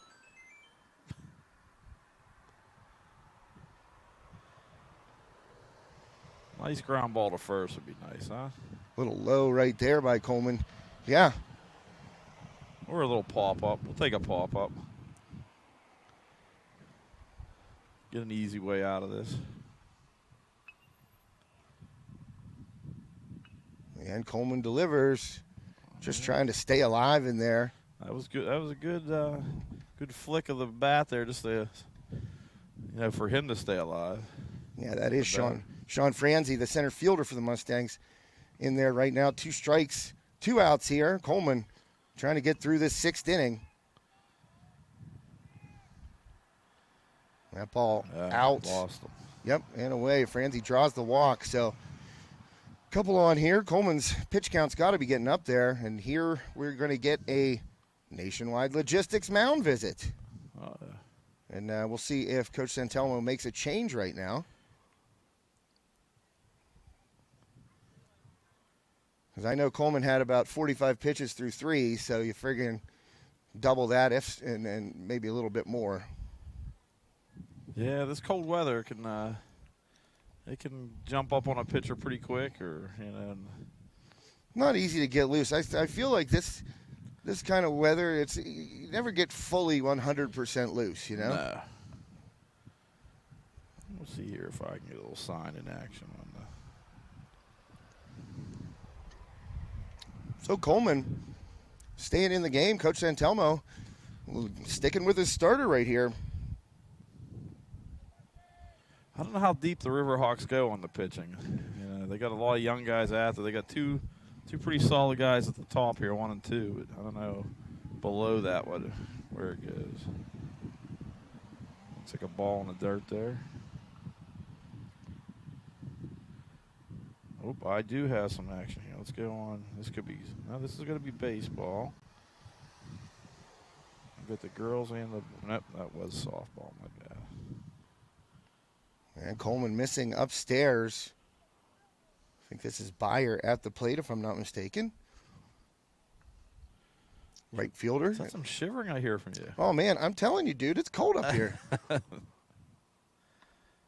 they may have needed to take him out. He's Yeah, a little bit all over the place. Yeah, he's missing high, too, which never a good sign. But he's got to be near the end of his. He's kept him in the game. That's the key thing. Your phone makes all kinds of noises. that one's I need charged one there. Yeah. I got this tie game now on 7-7, top of the 7. Is that up Slippery Rock way? It is up in Erie. Oh, way. they're at Mercyhurst. Yeah, they're up there. Swing and a miss by Byer on that low offering by Coleman. Good pitch. All right, maybe he's got to battle back here, huh? Like we said, he's a bulldog. Get this out and get your team a chance in and try to get him a win. Oh, no pitch right there, and that was a strike. Boy, that was a late timeout. Yeah, granted. very late timeout. Granted to Byer right there. Coleman definitely is not happy with that. He's taking a little extra spin around the mound there to let some emotion out, maybe. We can't read his lips this far away. Yeah, probably a good thing. Might be an FCC violation. Byer skies one. That's what we're looking for. A little pop-up. On the infield, Kinter under it. Makes the grab. And the Riverhawks get out of it, heading to the bottom of the 6th here on this Bugsy's Pizza and Wings game day. Josh Regengoss with the venerable Ed Morris here at Armstrong Junior Senior High School. Just got a text from Mr. Harvey, says they're trying to reconnect now. There we go. So that's a good sign, and we'll know the score, we'll know who's up, all the good stuff. Looking at some lineup card action, so we may have a pitching change here for the Mustangs. I believe we will. Dejanovic has pitched a really good game for Plum. And we got, looks like number 14 on the mound for the Mustangs. Let's check it out on the roster. And that is Colin Watson. So they will make a pitching change here, heading into the bottom of the 6th. Oh, my gosh, I still have my stuff on here for. Yeah, you could go all the way back and find some Ed Morris victories. Let me see here. Armstrong. We got the junior high. I'm looking for that senior high, the varsity. Here we go. See if my internet's working for us. I had to use this phone. It's already on my other phone, but I got 2 phones up here. Look at this guy. 2 phones. One's the house phone. I decided to port the number over. That way I can carry it with me. There you go. We decided to scrap the house phone, but then they gave me a number back, so I guess all right, I do have some stuff here for us. Looks like we got Pershear coming up for us. And Watson is pitching. I don't know if you had said that previously. I was kind of. I did, yes. But hey, I appreciate the assistance. I'm sure the folks out there at home. Brashear 2 for 2 here. We're reconnected on the game changer. See, maybe they didn't even know it wasn't connected. They might not have. Coach Montgomery down there, he does it, and he does a great job at it. But it went off in the third, and I'm thinking, well, it'll come back on. It'll come back on. And then finally sent the text. Todd Harvey jumping into action. He's on it. So it is 5-4 Mustangs. Brashear leading off. Young guy here can really spark it. Go 3 for 3 here. Let's hope here. Watson, well, Brashear steps out before Watson is able to deliver his first pitch of the afternoon. He just has to think about getting on base for us here any way possible. Good Lefty, eye. yeah. Well, he got the strike call right on the corner there. Watson looking like a pretty big kid out there on the mound. Kind of like he reached for that, too, on the outside. Yeah, kind of a slowish delivery. 1-1 now the count to Brashear. My brother Jesse wants to know 2 phones, question mark? Important guy, tell him. He knows that. I'm definitely getting a response text to that. Jess doesn't miss a game on High Top, let me tell you. So fouled away there by Brashear, and a 1-2 count. Watson in for the Mustangs in relief of Dejanovic, who, like I said, pitched pretty well.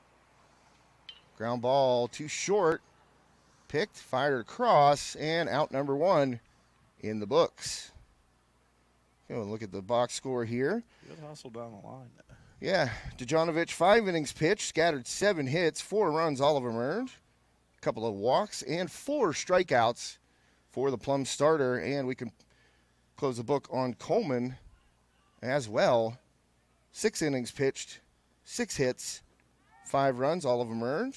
4 walks and 3 strikeouts. Fly ball. Pop up there. Yeah, into center field. And snagged by Franzi. So quickly 2 away.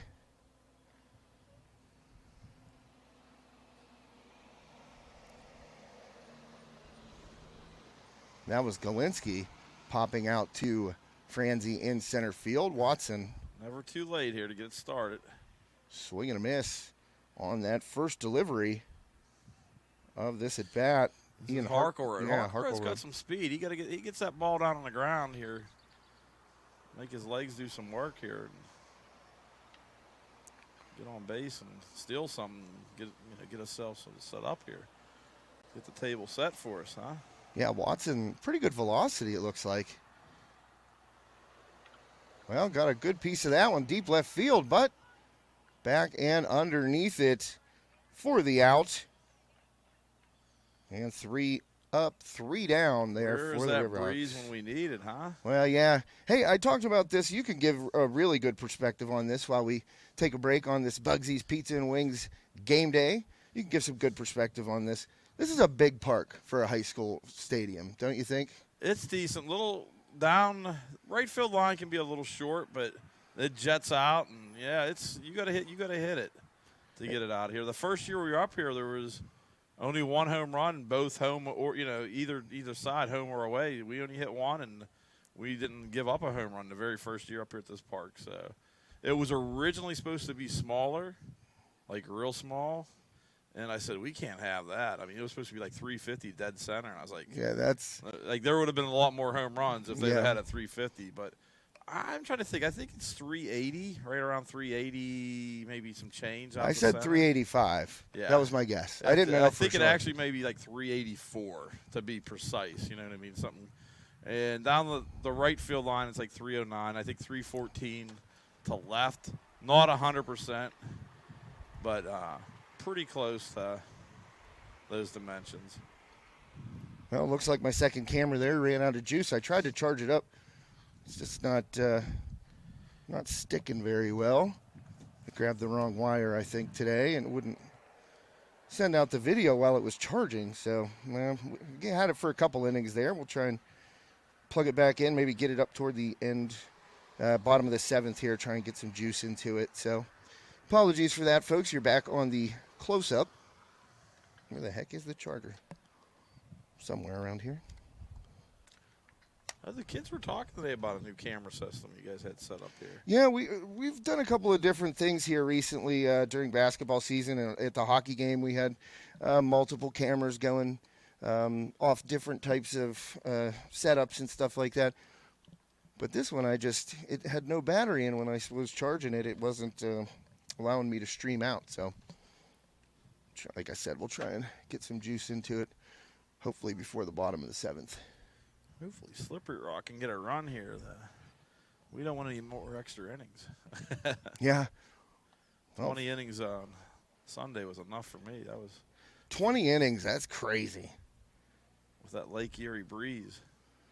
Well, the game changer has not updated the pitcher because it's obviously not Dustin Johnson throwing from the left side. It's Braden Wright, I believe. Yeah, that's who it would be. Braden's a big kid. Yeah. I saw him down at AIA one day last year getting some pitching work and some work in the cage.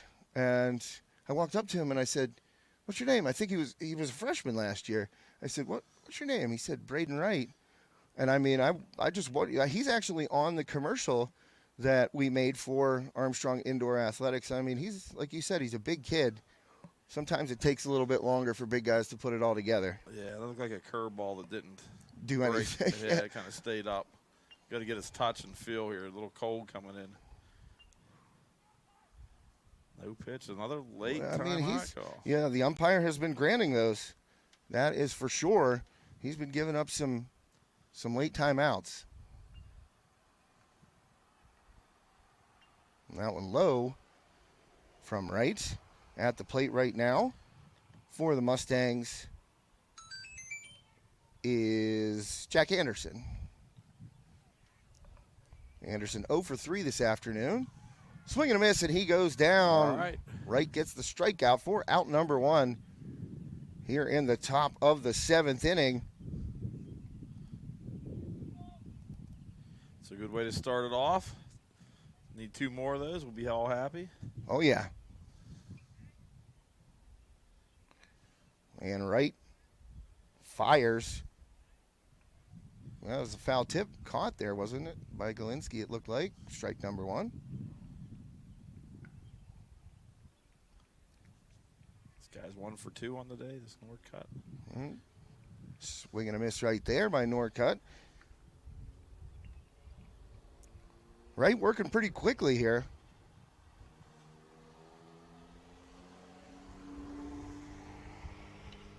Oh, down the line. Diving stop at first base. What a play over there by Brashear. That was really nice. He was so excited he threw the ball away going around the horn there, Coach. But that was a heck of a grab, and that's a way to shut down an inning right there.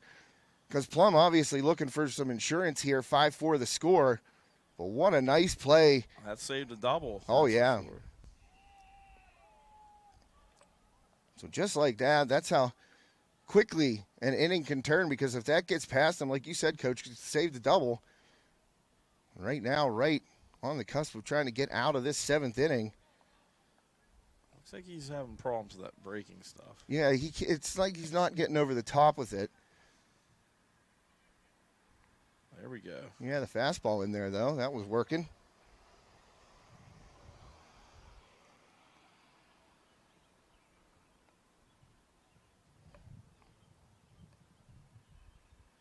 I'd stay away from that stuff. Yeah.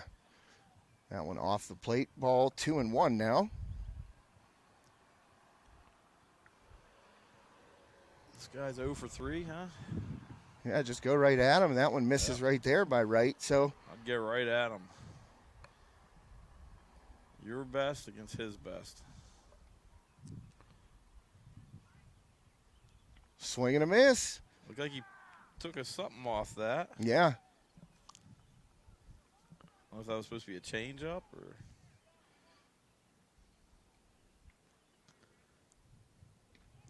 Woo! Just missed right there. Did right, so a walk. I want to take a look on your screen on that one to see how close that was. It'll be the next one because Okay. we're a couple. Little delay. Yeah, a little. That's the instant replay right there for us. all And, right. I got to learn this stuff here, huh? yeah, it'd be great. You could come up and help out every time we're here. That was the one he missed. Like kind of like a changeup, Yeah. like you said. But that ball 4, I mean, that was close.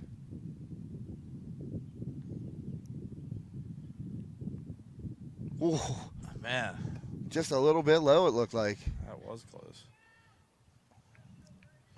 I wonder how. I'm just looking at that. I saw it the other day when I drove in. They don't have the windscreen on the bottom part. Yeah, I wonder how the outfielders are seeing the ball. that's a good question. I mean, it doesn't seem like it's messing anybody up today. Well, just since I've been up here, but when you get that little bit of, I guess there's no sun either as Yeah. well affecting anything. We all know the sun issues up here. We do. Oh, Nice pitch. Had Yeah. him fooled. He was looking for something else on that one. yeah, went around right there. And this is Svidrin. So right, just one strike away here from getting out of the 7th inning, giving the Riverhawks a chance to maybe tie it up, maybe steal one here in the bottom half. Gets the pop up. That one's going to be out of play down over the hill right side. See, our girls had a good game yesterday. Yeah, we were there. High Top Sports Network getting rained on as usual for the home opener. Nothing wrong with a little bit of sprinkles. Well, I mean, it was crazy because we brought the tent. We were trying to keep all the equipment, in. So because last year, the first game against Freeport, I don't know if you remember that, but it's like sleeting type. Oh. Yeah, it was just awful, and we ended up losing some equipment. Oh, that one goes off Wright's glove. That's a bad bounce. Yeah, that for was us. a bad break right there because. A little seeing infield single, seeing eye single there. Well, I think Delano had it measured, and then Yeah, it Wright went just off. tipped it with his glove. The ball knew what to do on that one for Plum.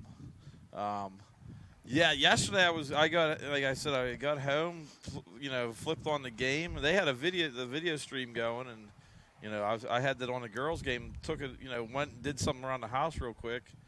Come back, it was like 1-0, I believe. Who were they playing? Knock, yeah. And then all of a sudden I came back, it could have been that much longer. And it was Yeah, it was the very bottom game half. was over. Well, Riverhawks got a little nasty. yeah, and no home runs either, but clutch hitting with 2 outs and the bases loaded. Nice. Clance and Pugh, between the two of them, 7 RBIs.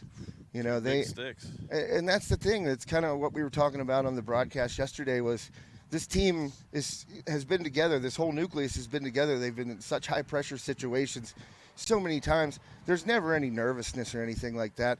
And, the other team scores, it kind of wakes them up, Yeah. and then they just unload. Yeah. So a little bit of delay here. Got a pinch hitter, I believe. Let's see here. I think we do. Yep. Umpire made his changes. He's ready to go now. So it looks like going over the lineup here. Looks like Rumsick. Yeah, that's what it Number says. 5.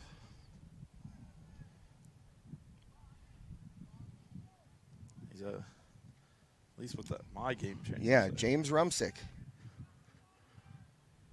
So Plum got a break right there. We got a strike on that one, or was it not? I don't know. I think that looked a little inside. I'm not sure. Yeah, it was a strike. He had his arm up. And ground ball to Nice. Kinter. He snags it, fires on to first, and the Riverhawks are out of it. So one more shot here for Armstrong. Coming into the bottom of the 7th inning. We almost caught a break there. That ball almost hit the runner. Yeah. I always used to like getting right to it, and then just stutter stepping around and trying to, not fool the guy, but just take his eye off it for a split second. And one time I tried it, and the ball caught something and hopped up and just hit me. And I on looked those nice dirt fields. yeah, and I was like, oh, I'm an idiot. Rocks on them. Oh yeah. These guys, the outfield's a little rough at times, but these infielders, they don't, for playing at high school level, Yeah, the turf. they got it made. The turf infield. That's where it's at. The overall infield is held up pretty nice, it looks like. I know they had some home plate work. Mm-hmm. I'm not too sure. I haven't been up to actually step on the field to see what it looks like, but it was in some need of it.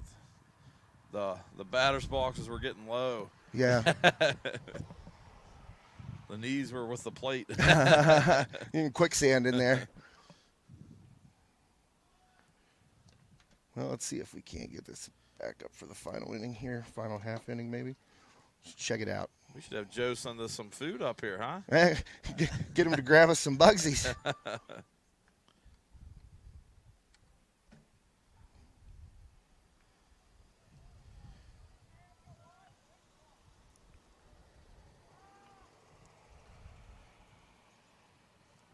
All right, here we go. Riverhawks down to their final 3 outs if they can't scratch one across here. Who we got up at the plate? My game changer has Dustin Coleman. All right, we got a good stick here coming up here. Coleman watches that one. One of the leaders. Now we got another new pitcher here for Plum. It's Rumsick again. Rumsick getting into hit and at the mound. Or wait, that's not Rumsick. They didn't. They must have done it. They must have done the old double switch on us there. I can't. Looks like is it 14. It's a double digit 14. Feel like I'm getting my eyes examined. That ball in for a strike right there. Dr. Lobby is retired. He's no longer. Colin Watson actually pitching right now for the Mustangs. All right. Well, leadoff walk drawn by Coleman.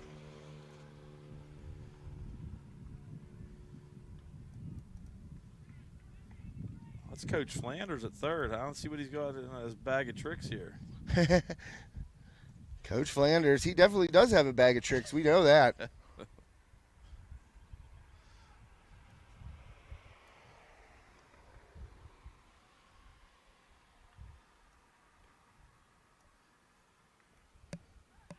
Pickoff attempt. He got him back in quickly. Are we going to see any bunts or steal attempts here? Let's find out.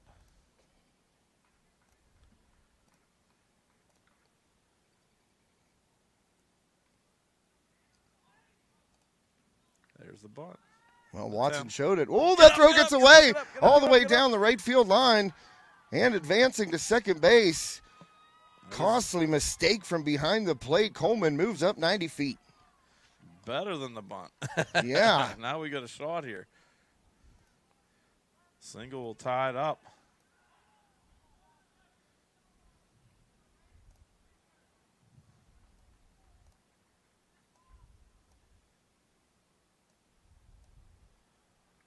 Sometimes the catcher wants to do too much. Try to save it for his team or try to get that big out. Yeah. Gets a little too amped up, and he's back at it again. Oh, man, he's just slinging it around the diamond right now. He wants to make up for that mistake. And sometimes that's the worst thing you can try to do because it ends up snowballing, getting out of control, and you end up making more mistakes. Yeah.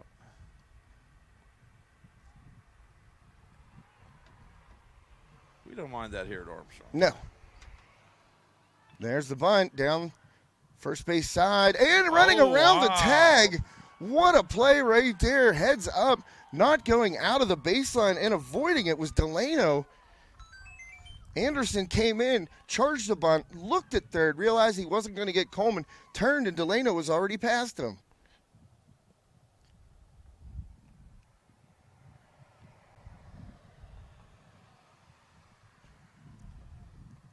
I got a little mound visit here, huh? A nationwide logistics mound visit. Try to get everything set up here. They definitely got to try to cut down that guy at the plate here. So you got to imagine the infield will be up. We'll find out. But they may go for two on up the gut here. We'll see.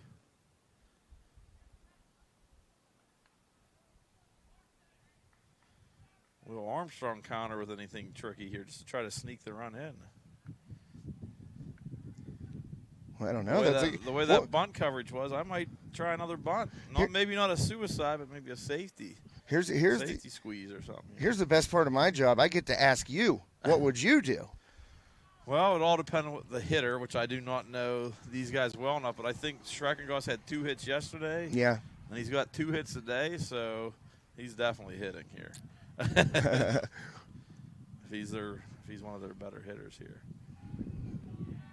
But I'd have that runner ready right there to take advantage of a pass ball and not do anything crazy. We don't want to run ourselves out of the inning, that's for sure.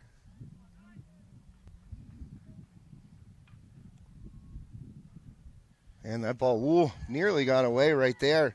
That would have been a run and a guy in scoring position that got by him. Yeah, I mean, Mason here, he just needs a fly ball, or he needs to hit it on the ground. You know, anything right now. The infield is back, middle's back, corners are up.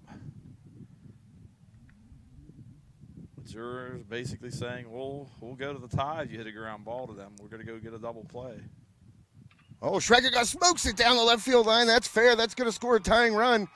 And the Riverhawks have the game-winning run at second base. His 3rd hit of the day. Well, Coach, big hit. You're like a Swami. You're like, hey, he has 4 hits in the last 2 days. I'm going to let him swing away. Schreckengoss ties it up at 5. Dramatic here in the bottom of the 7th inning. Riverhawks and Mustangs tied at 5 apiece. You got another big gun up here. And you got Delano at second base, and obviously got some speed. He got around Anderson there at first base on that bunt. Boy, how big is that play right now? Plum coach is probably having fits. Oh, yeah. They didn't execute that. And you know they go over that. Oh, we got a – what is he? Well, the throw behind again. Oh, man. That was Delano closer. barely got back in time. Interesting call there on the bunt. Yeah. Brinks. It's your cleanup hitter. Yeah. 1 for 2. Maybe they're just, trying to catch Plum sleeping a little bit because they are way back. But I'm looking for a single for my big stick here. But we'll see what happens here. Each pitch is some new mystery for us, huh? Yeah, that's right. That's the beauty of baseball. Bunting again. Well, he pops the bunt up, and it's caught. Oh, man. First out of the inning comes off a bunt attempt by Hayden Brink. Brink's a competitor. He's not going to be happy. Mm-hmm. I think he was wanting to swing away on that one.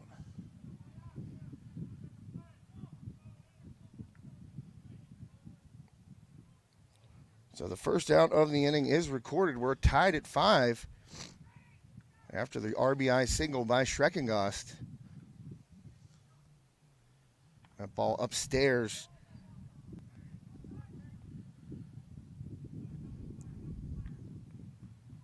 Oh, man, I just saw that bunt again. And, whew. Yeah, he need to have a little more angle on that bunt. Yeah. The bat had to be. Another late timeout. Look, he was. This time it's for us, though. Yeah, I was going to say, he's in the middle of his delivery. Like Take that. Coming toward the plate right there was Watson. Might be a rookie umpire. I don't know. He's like, nope. And delivers low right here to Rupert. So it would be a nice spot here for Rupert. 0 for 2 on the day. Rupert definitely has some power. Yeah, he's made some good contact. I think he had a home run up at the Indiana game. Was that the first game of the year? Yeah, first game. I happened to be watching it. Oh, excuse me. Back to the mound. They're going to get one firing, and Rupert is out. Wow, inning-ending double play, and we're headed to extras here at Armstrong. Great fight there out of the Riverhawks, but to have 2 on there, nobody out. And the bunt call popped up by Brink, and then the excuse me swing right there by Rupert. Yeah. Ooh, that's a tough one. I couldn't tell. Was that coming near him? Oh, we don't have our replay thing. Or do we have our replay? Yeah, we'll be able to see it. Just missed it. Yeah, I'd like to see that one again. Because I couldn't tell 100% what was going on completely. Because the ball was getting close to him, or Yeah. yeah, I mean, we gained that momentum, and now it's kind of like in the balance again, of course. Yeah. We'll see if Wright can guide us to victory here. Get a 1-2-3 inning here, and come back in and try to win it again. Well, Wright, as you said, if he stayed, the braking stuff didn't seem to be working, but mixing speeds, he did a good job of that and was able to get through the inning. The rock is in the top of the 8th. Oh, wow. Just like we are here. Yes. I'm feeling bad for you. You're not used to this. I'm telling you. I need a warm blanket. This isn't your first rodeo up here. No, not at all. But maybe see if home ec will get you some quilts made up or some Afghans. Oh man. Jesse's probably at home right now. He's probably thinking, man, my brother's going soft on I me. know. Hey, the older I get, the colder I get. That is true. All right, here we go. See who wants it more. A little bunt to open things up. Right, firing. Got him. Nice pick. At first base there by Coleman. And Wright. Nice play for a lefty. Yeah, cat-like reflexes and speed over there for the big guy. Nice play for a lefty pitcher coming off there and fielding that. So one away quickly on the bunt attempt by Kemmer. Didn't even get to announce him being up there. But Wright fielded that nicely. First pitch to number 7 for the Mustangs. That's Nick Lamaya.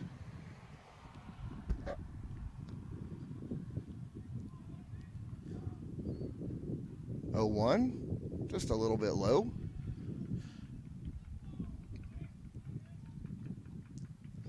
Boy, Wright gets that ball. He just walks right back to the rubber. There's no hesitation. He's not waiting around.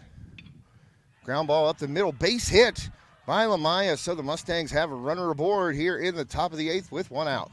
All right, so we know what they want to do. They want to get him in the scoring position, obviously, and I would be looking for that steal. Maybe a little fake bunt. Mustangs have been successful on stolen bases today against Armstrong catcher Logan Galinsky. But the difference here is it's a lefty pitcher, so it's a different look for those runners, but we'll see what they do here. In there for a strike. First pitch by Wright into Franzi.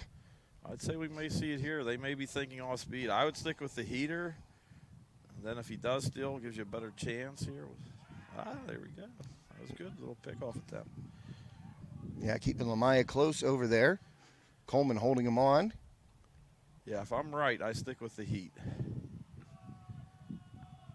Maybe you give us some up here, too. Yeah. I'll go in, just close the door and just peek out. We need like a Mr. Buddy heater up here. That's who we need to sponsor the next game. Yeah. Mr. Buddy game day up here on top of the press box. He's stealing. There it is. Galinsky up, fires. Going to be too late. Lamaya in there with a stolen base. So runner in scoring position. Go-ahead run here, top of the 8th inning. Plum and Armstrong tied at 5 apiece. Been a back-and-forth game. I'm telling you, he is in scoring position, but he's playing him close here. But don't be surprised with a lefty. He may see how slow he's going to the plate right there. He lifts that leg up there. That's just take off. Just take off. I mean, he can do it. This runner can do that. Just by watching him, steal that base there. Yeah, Lamaya's pretty athletic, multi-sport athlete down there for Plum.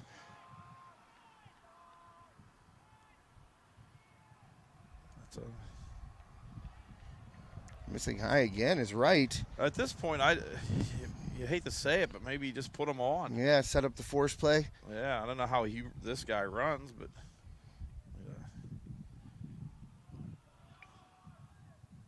Man, ball low, so he will walk. Franzi headed down to first base, so 2 aboard now for the Mustangs. Yeah, I mean, it's always a risk, though, if you try to steal that guy going to third with 1 out. You know, you're in scoring position, but they've been having pretty good success. I haven't seen them get thrown out yet, so. But they're in a great situation right now. Got a lefty up. Good pitch there by Wright. On the outside corner, this is Byer. Had that home run earlier. 1 for 4, though, today. That homer seems like a long time ago now. I didn't even know he did it until you told me. Yeah. Wright misses upstairs.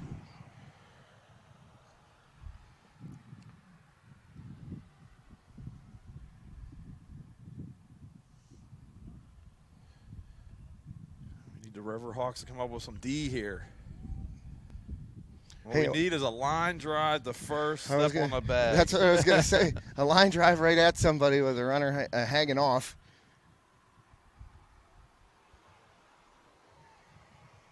Right, found it there.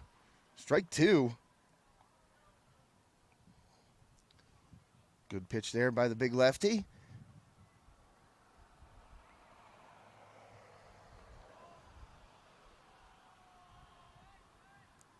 Swing and a miss, right, got him. Down goes Byer for out number 2. Big out right there, Coach. That was definitely a big out. Can breathe a little easier. Still with that pressure, though.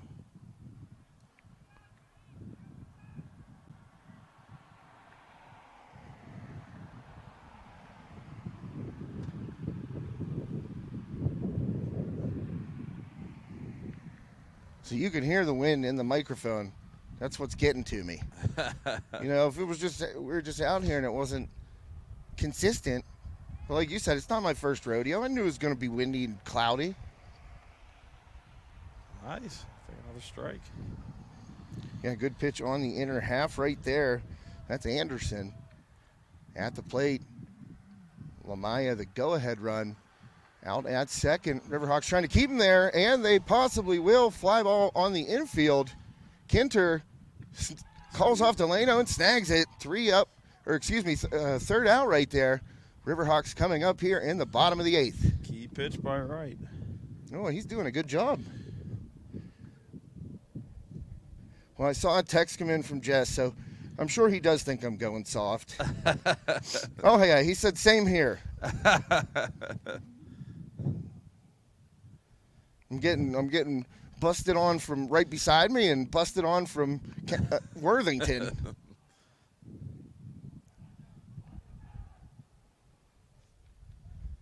Well, Riverhawks looking for a hero. Yeah, I told the kids today I'd stop up, but I don't know I was going to be called into action here. That's right. Hey, it's not nobody twisted your arm there, Coach. And besides, I think if I tried, you'd throw me off the side of this press box. No, I'm glad you did because Joe and I were talking last night just about doing a baseball game on your own, and it's just like you're having a conversation with yourself, and at some point you kind of step back and be like, what did I just say?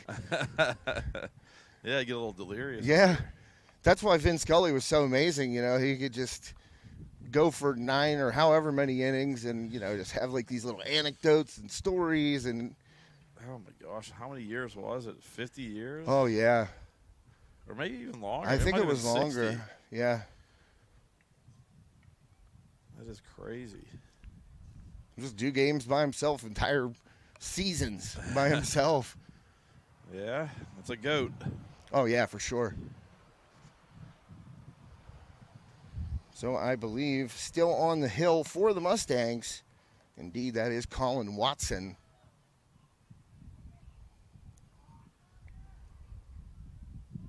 And leading off for the Riverhawks. Let's find out who. Close my phone there. Yeah, I'm not getting anything. I think their game changer's down. Oh, no. At the worst possible time. We got the mid-8 up. No, nothing. Oh, up here yet. we go. Did you get it up? Yep, Nick Kinter at the plate. Kinter 1 for 3 this afternoon.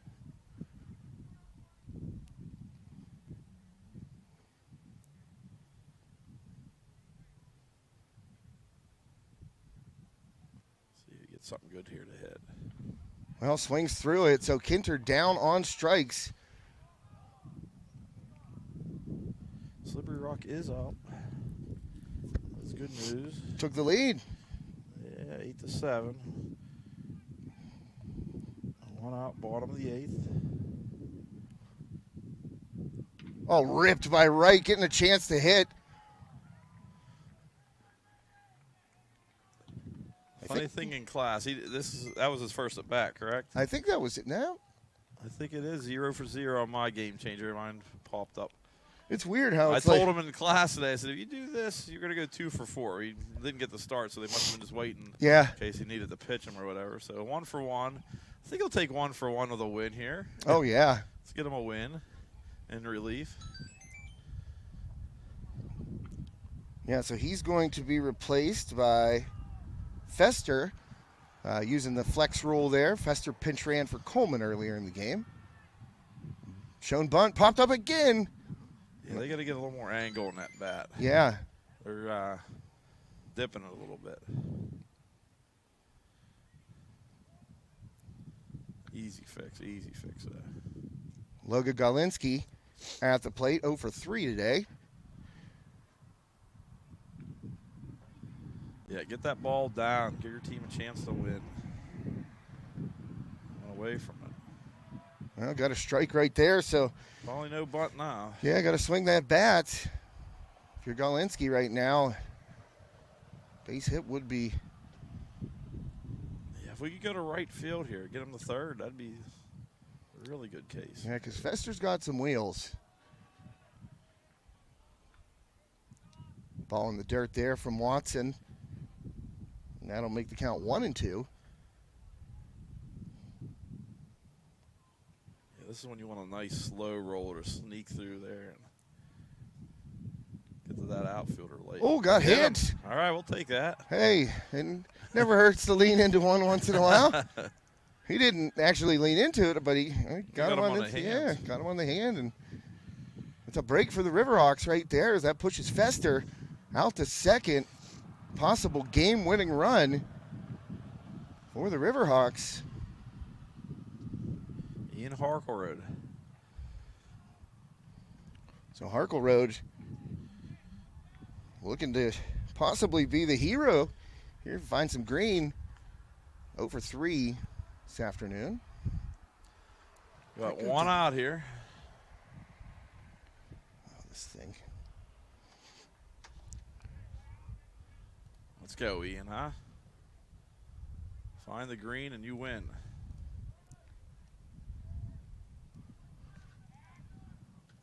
Stepped off.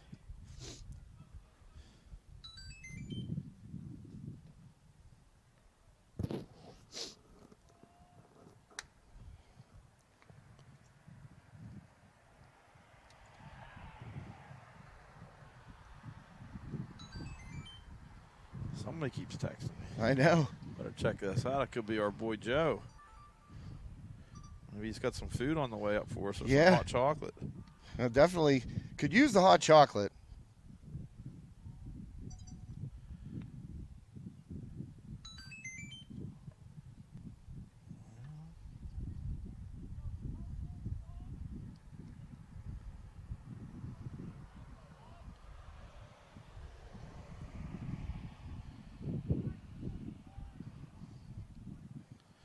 Well, 2 outs for the Slippery Rock here. Take a look at that. Armstrong. Almost hit him again. Oh, boy. I'd have taken the hit by pitch, or I'd have taken a little pass ball off the glove there. That'd have been nice. Yeah.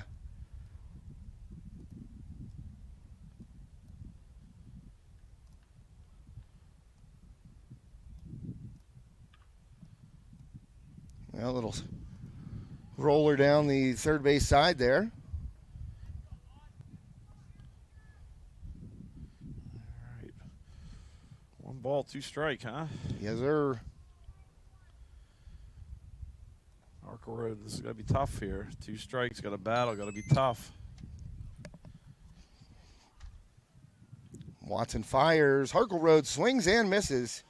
So strikeout number 2 this inning for Watson.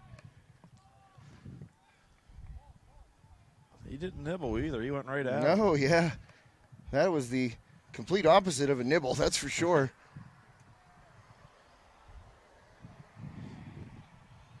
All right, good situation here.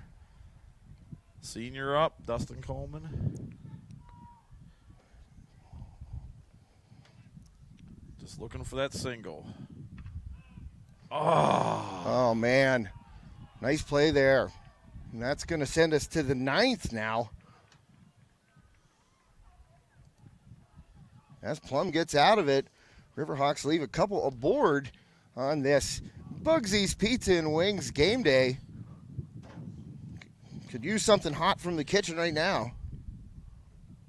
We head to the 9th inning.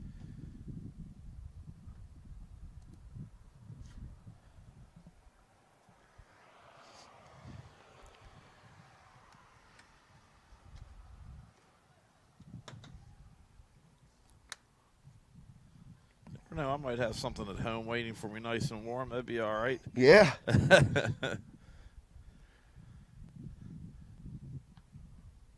My wife is a great cook, obviously.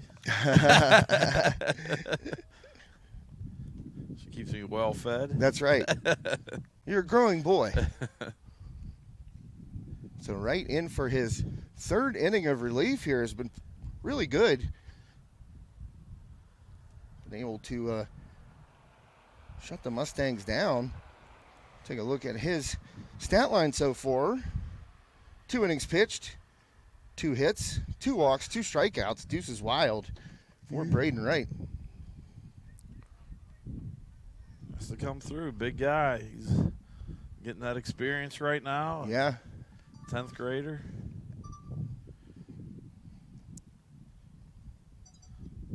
He looks composed out there. He just wants it, and like you said, he just gets on and fires away.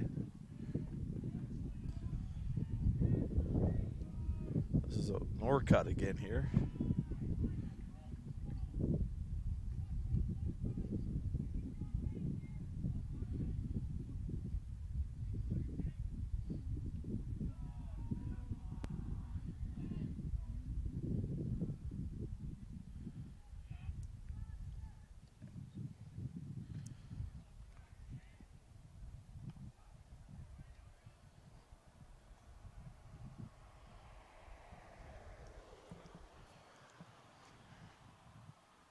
So here is the delivery. That one popped up. We'll take that. Right field. Rupert underneath it, grabs it. So quickly, 1 away. Braden Wright has been the stopper, allowing his team to come back there and have a chance to tie it. I guess we found out Armstrong does have something after the big 2, huh? Yeah. Be nice if they run into a lineup with a lot of lefties. Yeah, seriously.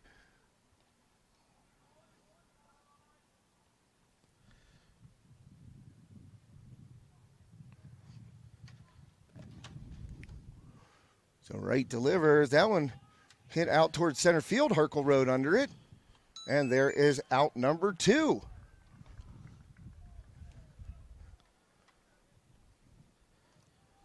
Slippery Rock won. Look at that.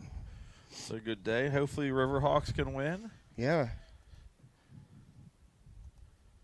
Good omen maybe for the Hawks. And hopefully our Buccos can win on Thursday. We mentioned anything about the Buccos? If you want to, if you want to get Brother Jess talking, all you got to do is mention the Pirates. He is one of the most absolute diehard Pirates fans I've ever met. You know what? I'm not too sure. They got to start Mitch Keller. Yeah, he's the opening day starter. He is the opening day starter. Well, Plum gets a 2-out base hit here.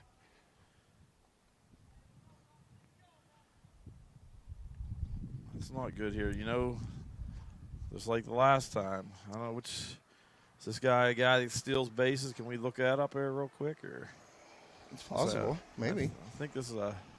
They all look like they're pretty athletic and quick. You know, when they're coming up there. Well, Rumsick's at the plate right now, and on first base after that 2-out single. I don't even. I'm sure I've messed his name up all game. Oh yeah, that's a. You ever seen that one before? I've never seen that one. Well, right induces another fly ball. This one Got us out of it. will get the Riverhawks into the dugout and up to the plate here in the bottom of the ninth upcoming.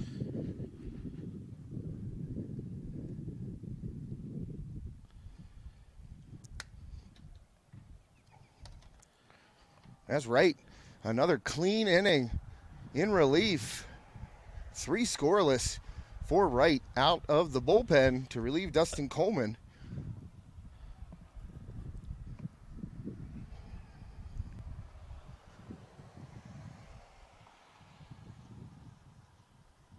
Let's see. Yep, Watson back out on the hill for the Mustangs here.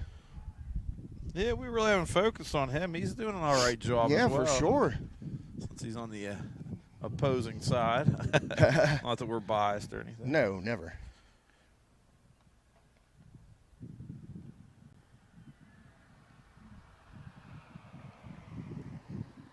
Keep looking out there, though, and you see that purple and gold, huh? Yeah. I don't like it. It just stirs a reaction in me. I'll remain neutral. Uh-huh. No, yeah. I mean, I was actually talking to someone about when we formed Armstrong Central. I was in junior high, of course. You're just a couple days older than me. But I was a junior. yeah. And, going to junior high in Ford City, I made friends, like, right away with all those guys. Like, I didn't have any. Yeah, it was fine. Everybody got issues. all the kids seemed to get along. We Yeah, never had any issue. Yeah, it was more the parents, I think, than anything. And, that's usually the problem when it comes to youth sports or whatever, It's Now, yeah, we don't even know who's who really now. Yeah. You can't, which is good. That's what you want. Yeah, I've thought about that before, and somebody will ask me, where's Caden Olson from? Is he from Ford City? I'm like, he's from Armstrong. Like, I don't know.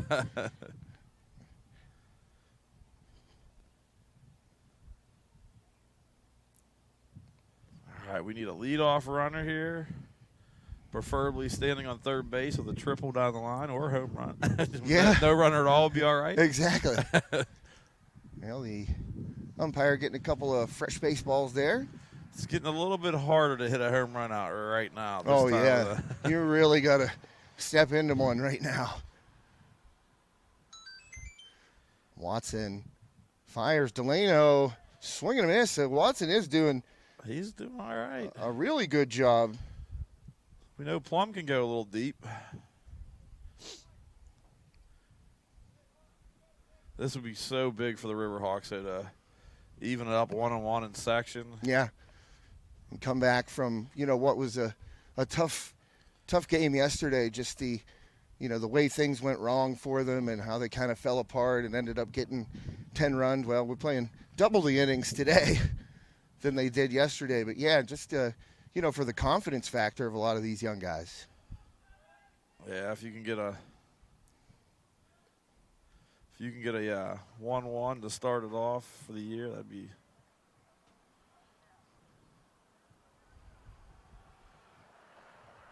Oh, big boost. I hate to sound like I'm a little soft here, but I can start to feel it in my toes right now. See what happens? I forgot to pack my thermal socks. Uh-huh. I mean, you are wearing shorts, so I can't even imagine how I would feel right now if I was wearing shorts. I can kind of hear the shivering in my voice. Swing and a miss by Schreckengoss. That ball down in front of the plate, but he is thrown out. Svidrin down to Anderson for the second out of the inning.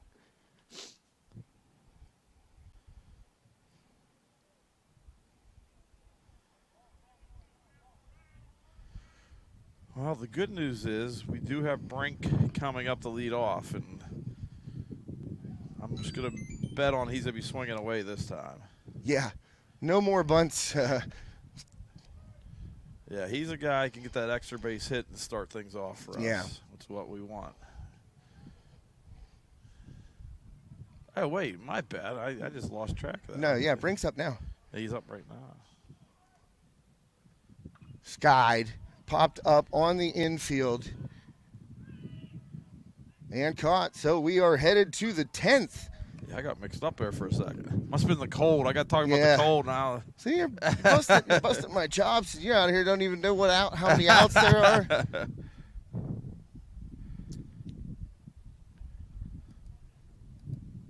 Well, my scoreboard doesn't go to 10. 10th innings. Oh, man. I should have brought a blanket. Yeah, this elevation here isn't good for us either. No, we're nothing's cutting the wind for us. If we were 30 feet lower, we'd be all right. We're up here. We're up here eye level with the other side of the hill, the valley. I'll tell you what, the valley's in between there. Got the other hill there. Yeah, if I had a mobile microphone, I could put it on my lapel and just start walking some laps to get the blood flowing. Sideline reporter. Yeah. Right?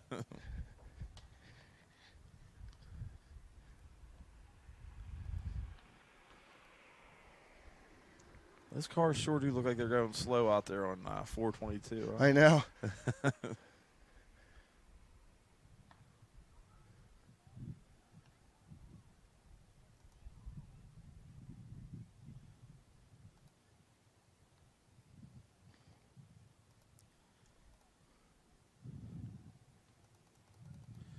Well, Wright's pitch count's starting to sneak up there right now. Yeah. He's at 48. Well, this will be his Still, he's fourth got inning, yeah. He still has some.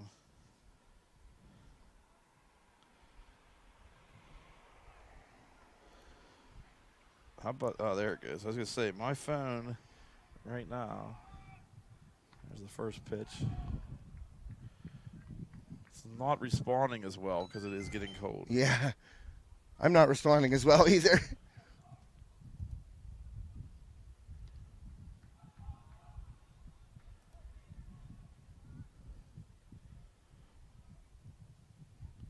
All right, come on, Braden, huh? Start this inning off right here. A little outside.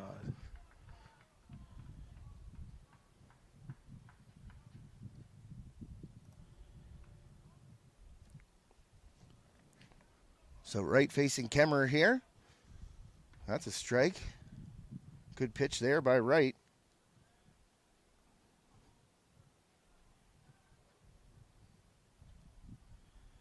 All right, here comes that pitch. Got him. All right. Oh, must have fouled it off. Yeah.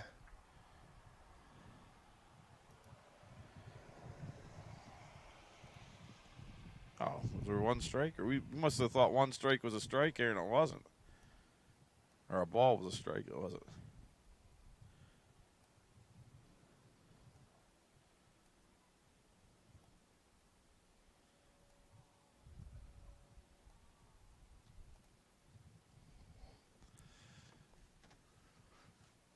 What do we got going on here? There's full count right now in Nationwide Logistics full count. Drive with the best, nationwidelogisticsinc.com. Did something happen with our catcher or our pitcher? Oh, Wright's still out there. He's just kind of tossing it back and forth with Delano. Yeah, must have be been our catcher. Must have been Galinsky that maybe off that foul tip.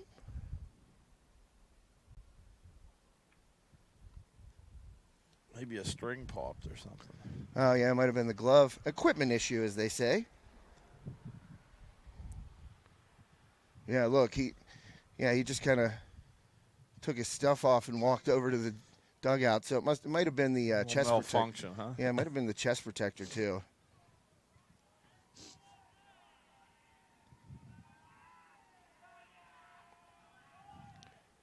Well, swinging a foul ball, popped out of play right side.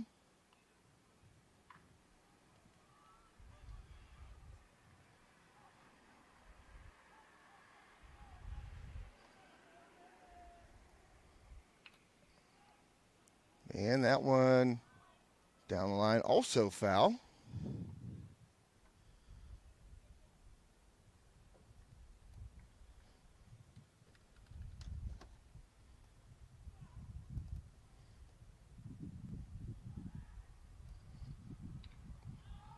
Good pitch. Yeah, in play coming in is Harkleroad, and he makes the grab. Harkleroad's pretty solid there in center field. Yeah, I like him out there. He covers a lot of ground. Got a good jump on that. Lost his hat. Maybe his glasses. He disappeared with that scoreboard. Yeah, directly in front. that's why I was like coming in, and I just wanted to see. I was looking to see how the infielders reacted.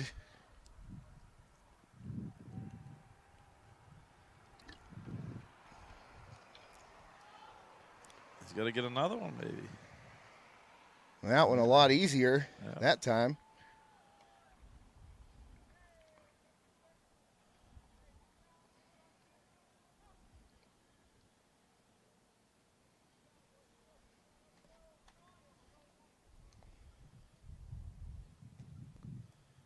We're starting to lose some light up here, huh? Yeah. Also starting to lose some circulation. Get that nice hole in the sky up there. The sun's. It hit me. It hit me one time, and I even said it on the air here. I said, "Oh, I just wish that sun would stay right there." It hit me one time, one good time, and that's it. Yeah, I don't think we're going to see it. At least they were over top of us. And right. Like a good pitch from here. Huh? Yeah, popped one right in there.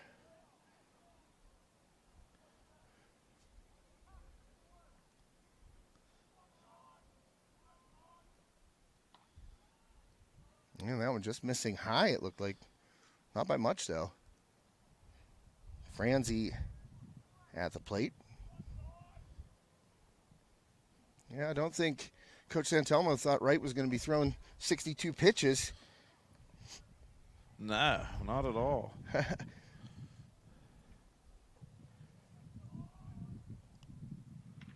And that one smacked out towards Rupert, and he makes the grab. So, woo.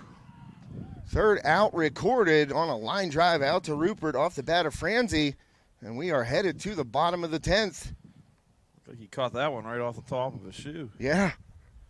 Had to kind of go down to one knee right there.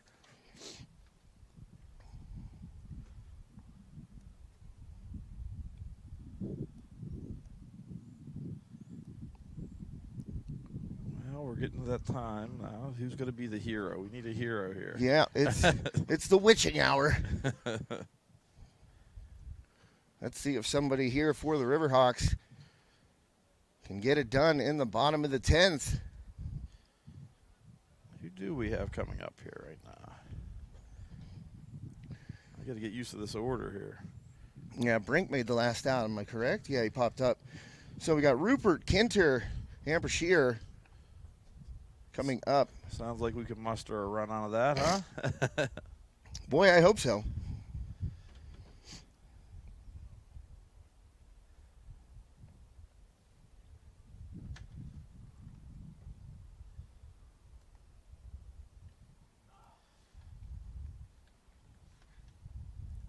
They all can contribute and make us all happy.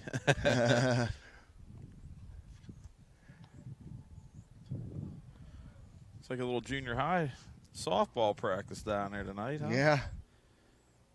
I see some short sleeves down there. Those girls were tough. I know, man. Tougher than me right now, that's for sure. Brother Jess just texted in. He said, you guys are getting the hyperfreesiosis. Pulling the Tunch-Ilkinism out. Here we go. Let's go, Armstrong. And Watson's still on the hill as well, so he's been matching right in relief here. Can't see his pitch count, though. They got still the wrong guy in there for us the last time I had looked. That Rumchick. Yeah, they have 37 pitches. That's what they have. Rumsick for 37, so I'm assuming that's Watson's pitch count then.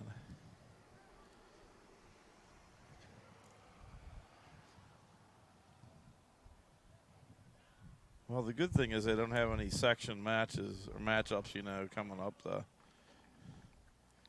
No games that are of significant meaning to them until Monday or Tuesday next week. Yeah, I think so. I was going to pull up the schedule real quick here and take a look. Brink will be healthy for Armstrong. I really like how they set that up, though, with back-to-back games. Yeah. I like that back-to-back section doubleheaders. Or, well, home and away, I guess. It wouldn't be a doubleheader, but. I remember the one year we ran into Will Bednar twice. Oh, boy. That's fun.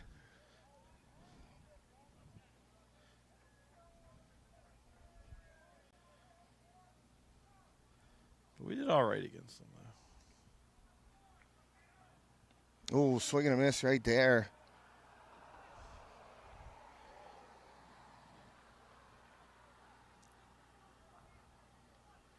We got 3-2. Nationwide Logistics, full count. Ball low, so the possible game-winning run. Look at that. I set that up right on time for us, huh? Nationwide.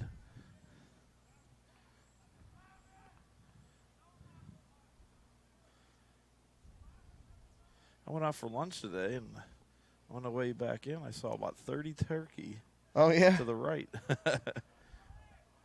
One big Tom holding court. Oh, yeah, for sure. And fire down. Ooh. Oh, Got him on the pickoff. Well, the catcher came through on that one. Man, he was right on it. He's got an arm, but we've seen that arm get a little crazy and go down the line and help Armstrong tie this game up. Not on that play, though. He was true to his throw.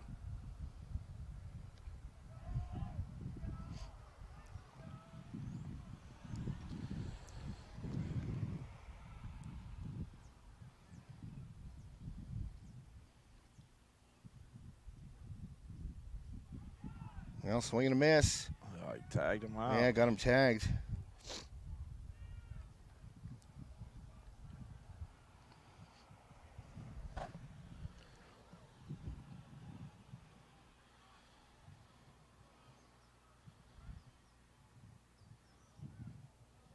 All right, here's Wright. I told him 2 hits today. Let's get a big one. Let's lose this ball.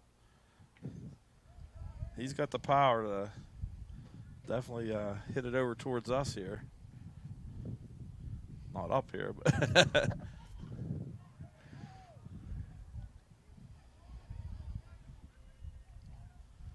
I'll take a nice one down the line, huh? Yeah. We can go 310 or whatever we need to go. Hit that foul pole or something, huh?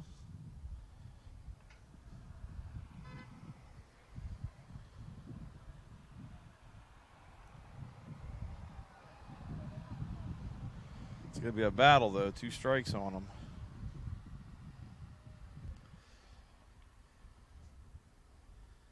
Let's hope for the pitcher's mistake here.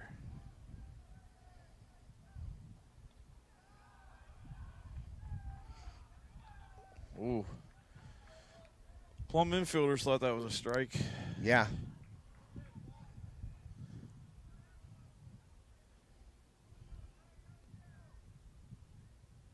Oh, crushed by Wright. Did we call Get it? up, get Did we up, call get it? out of here. We called that home run, huh? Walk-off homer by Braden Wright, the hero.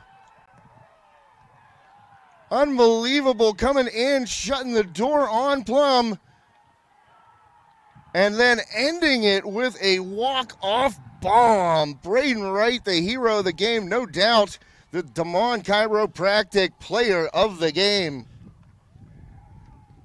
You got it close to us, huh? Got in our area code. Yeah. That definitely went more than 310 feet. Yeah. Did we hit that on the road on the fly? Just hopped right in front of it. Just missed it. So Braden Wright ends it in dramatic fashion for the Armstrong Riverhawks. A huge victory here on the Bugsy's Pizza and Wings game day. Thanks so much to former Armstrong head coach Ed Morris for joining me for the majority of this game. Armstrong victorious over Plum. That's a season. That's a good way to start off the season. 1-1 now. Especially a home section win. Yeah, splitting with Plum right there are the Riverhawks. And a long game comes to an end with a dramatic walk-off home run by Braden Wright. Gets the victory as well, certainly our Damon Chiropractic Player of the Game. He's probably earned some starting time now. You know what I mean? Yeah, for sure. Sat out there for the first part of the game, huh? Well, for Ed Morris, this is Josh Reckengust. Thanks for joining us on this long one on High Top Sports Network tonight. We will be back in action tomorrow evening or tomorrow afternoon for some Armstrong softball here. So for Mr. Morris, my name is Josh Reckengust. Thanks for joining us. Everyone have a great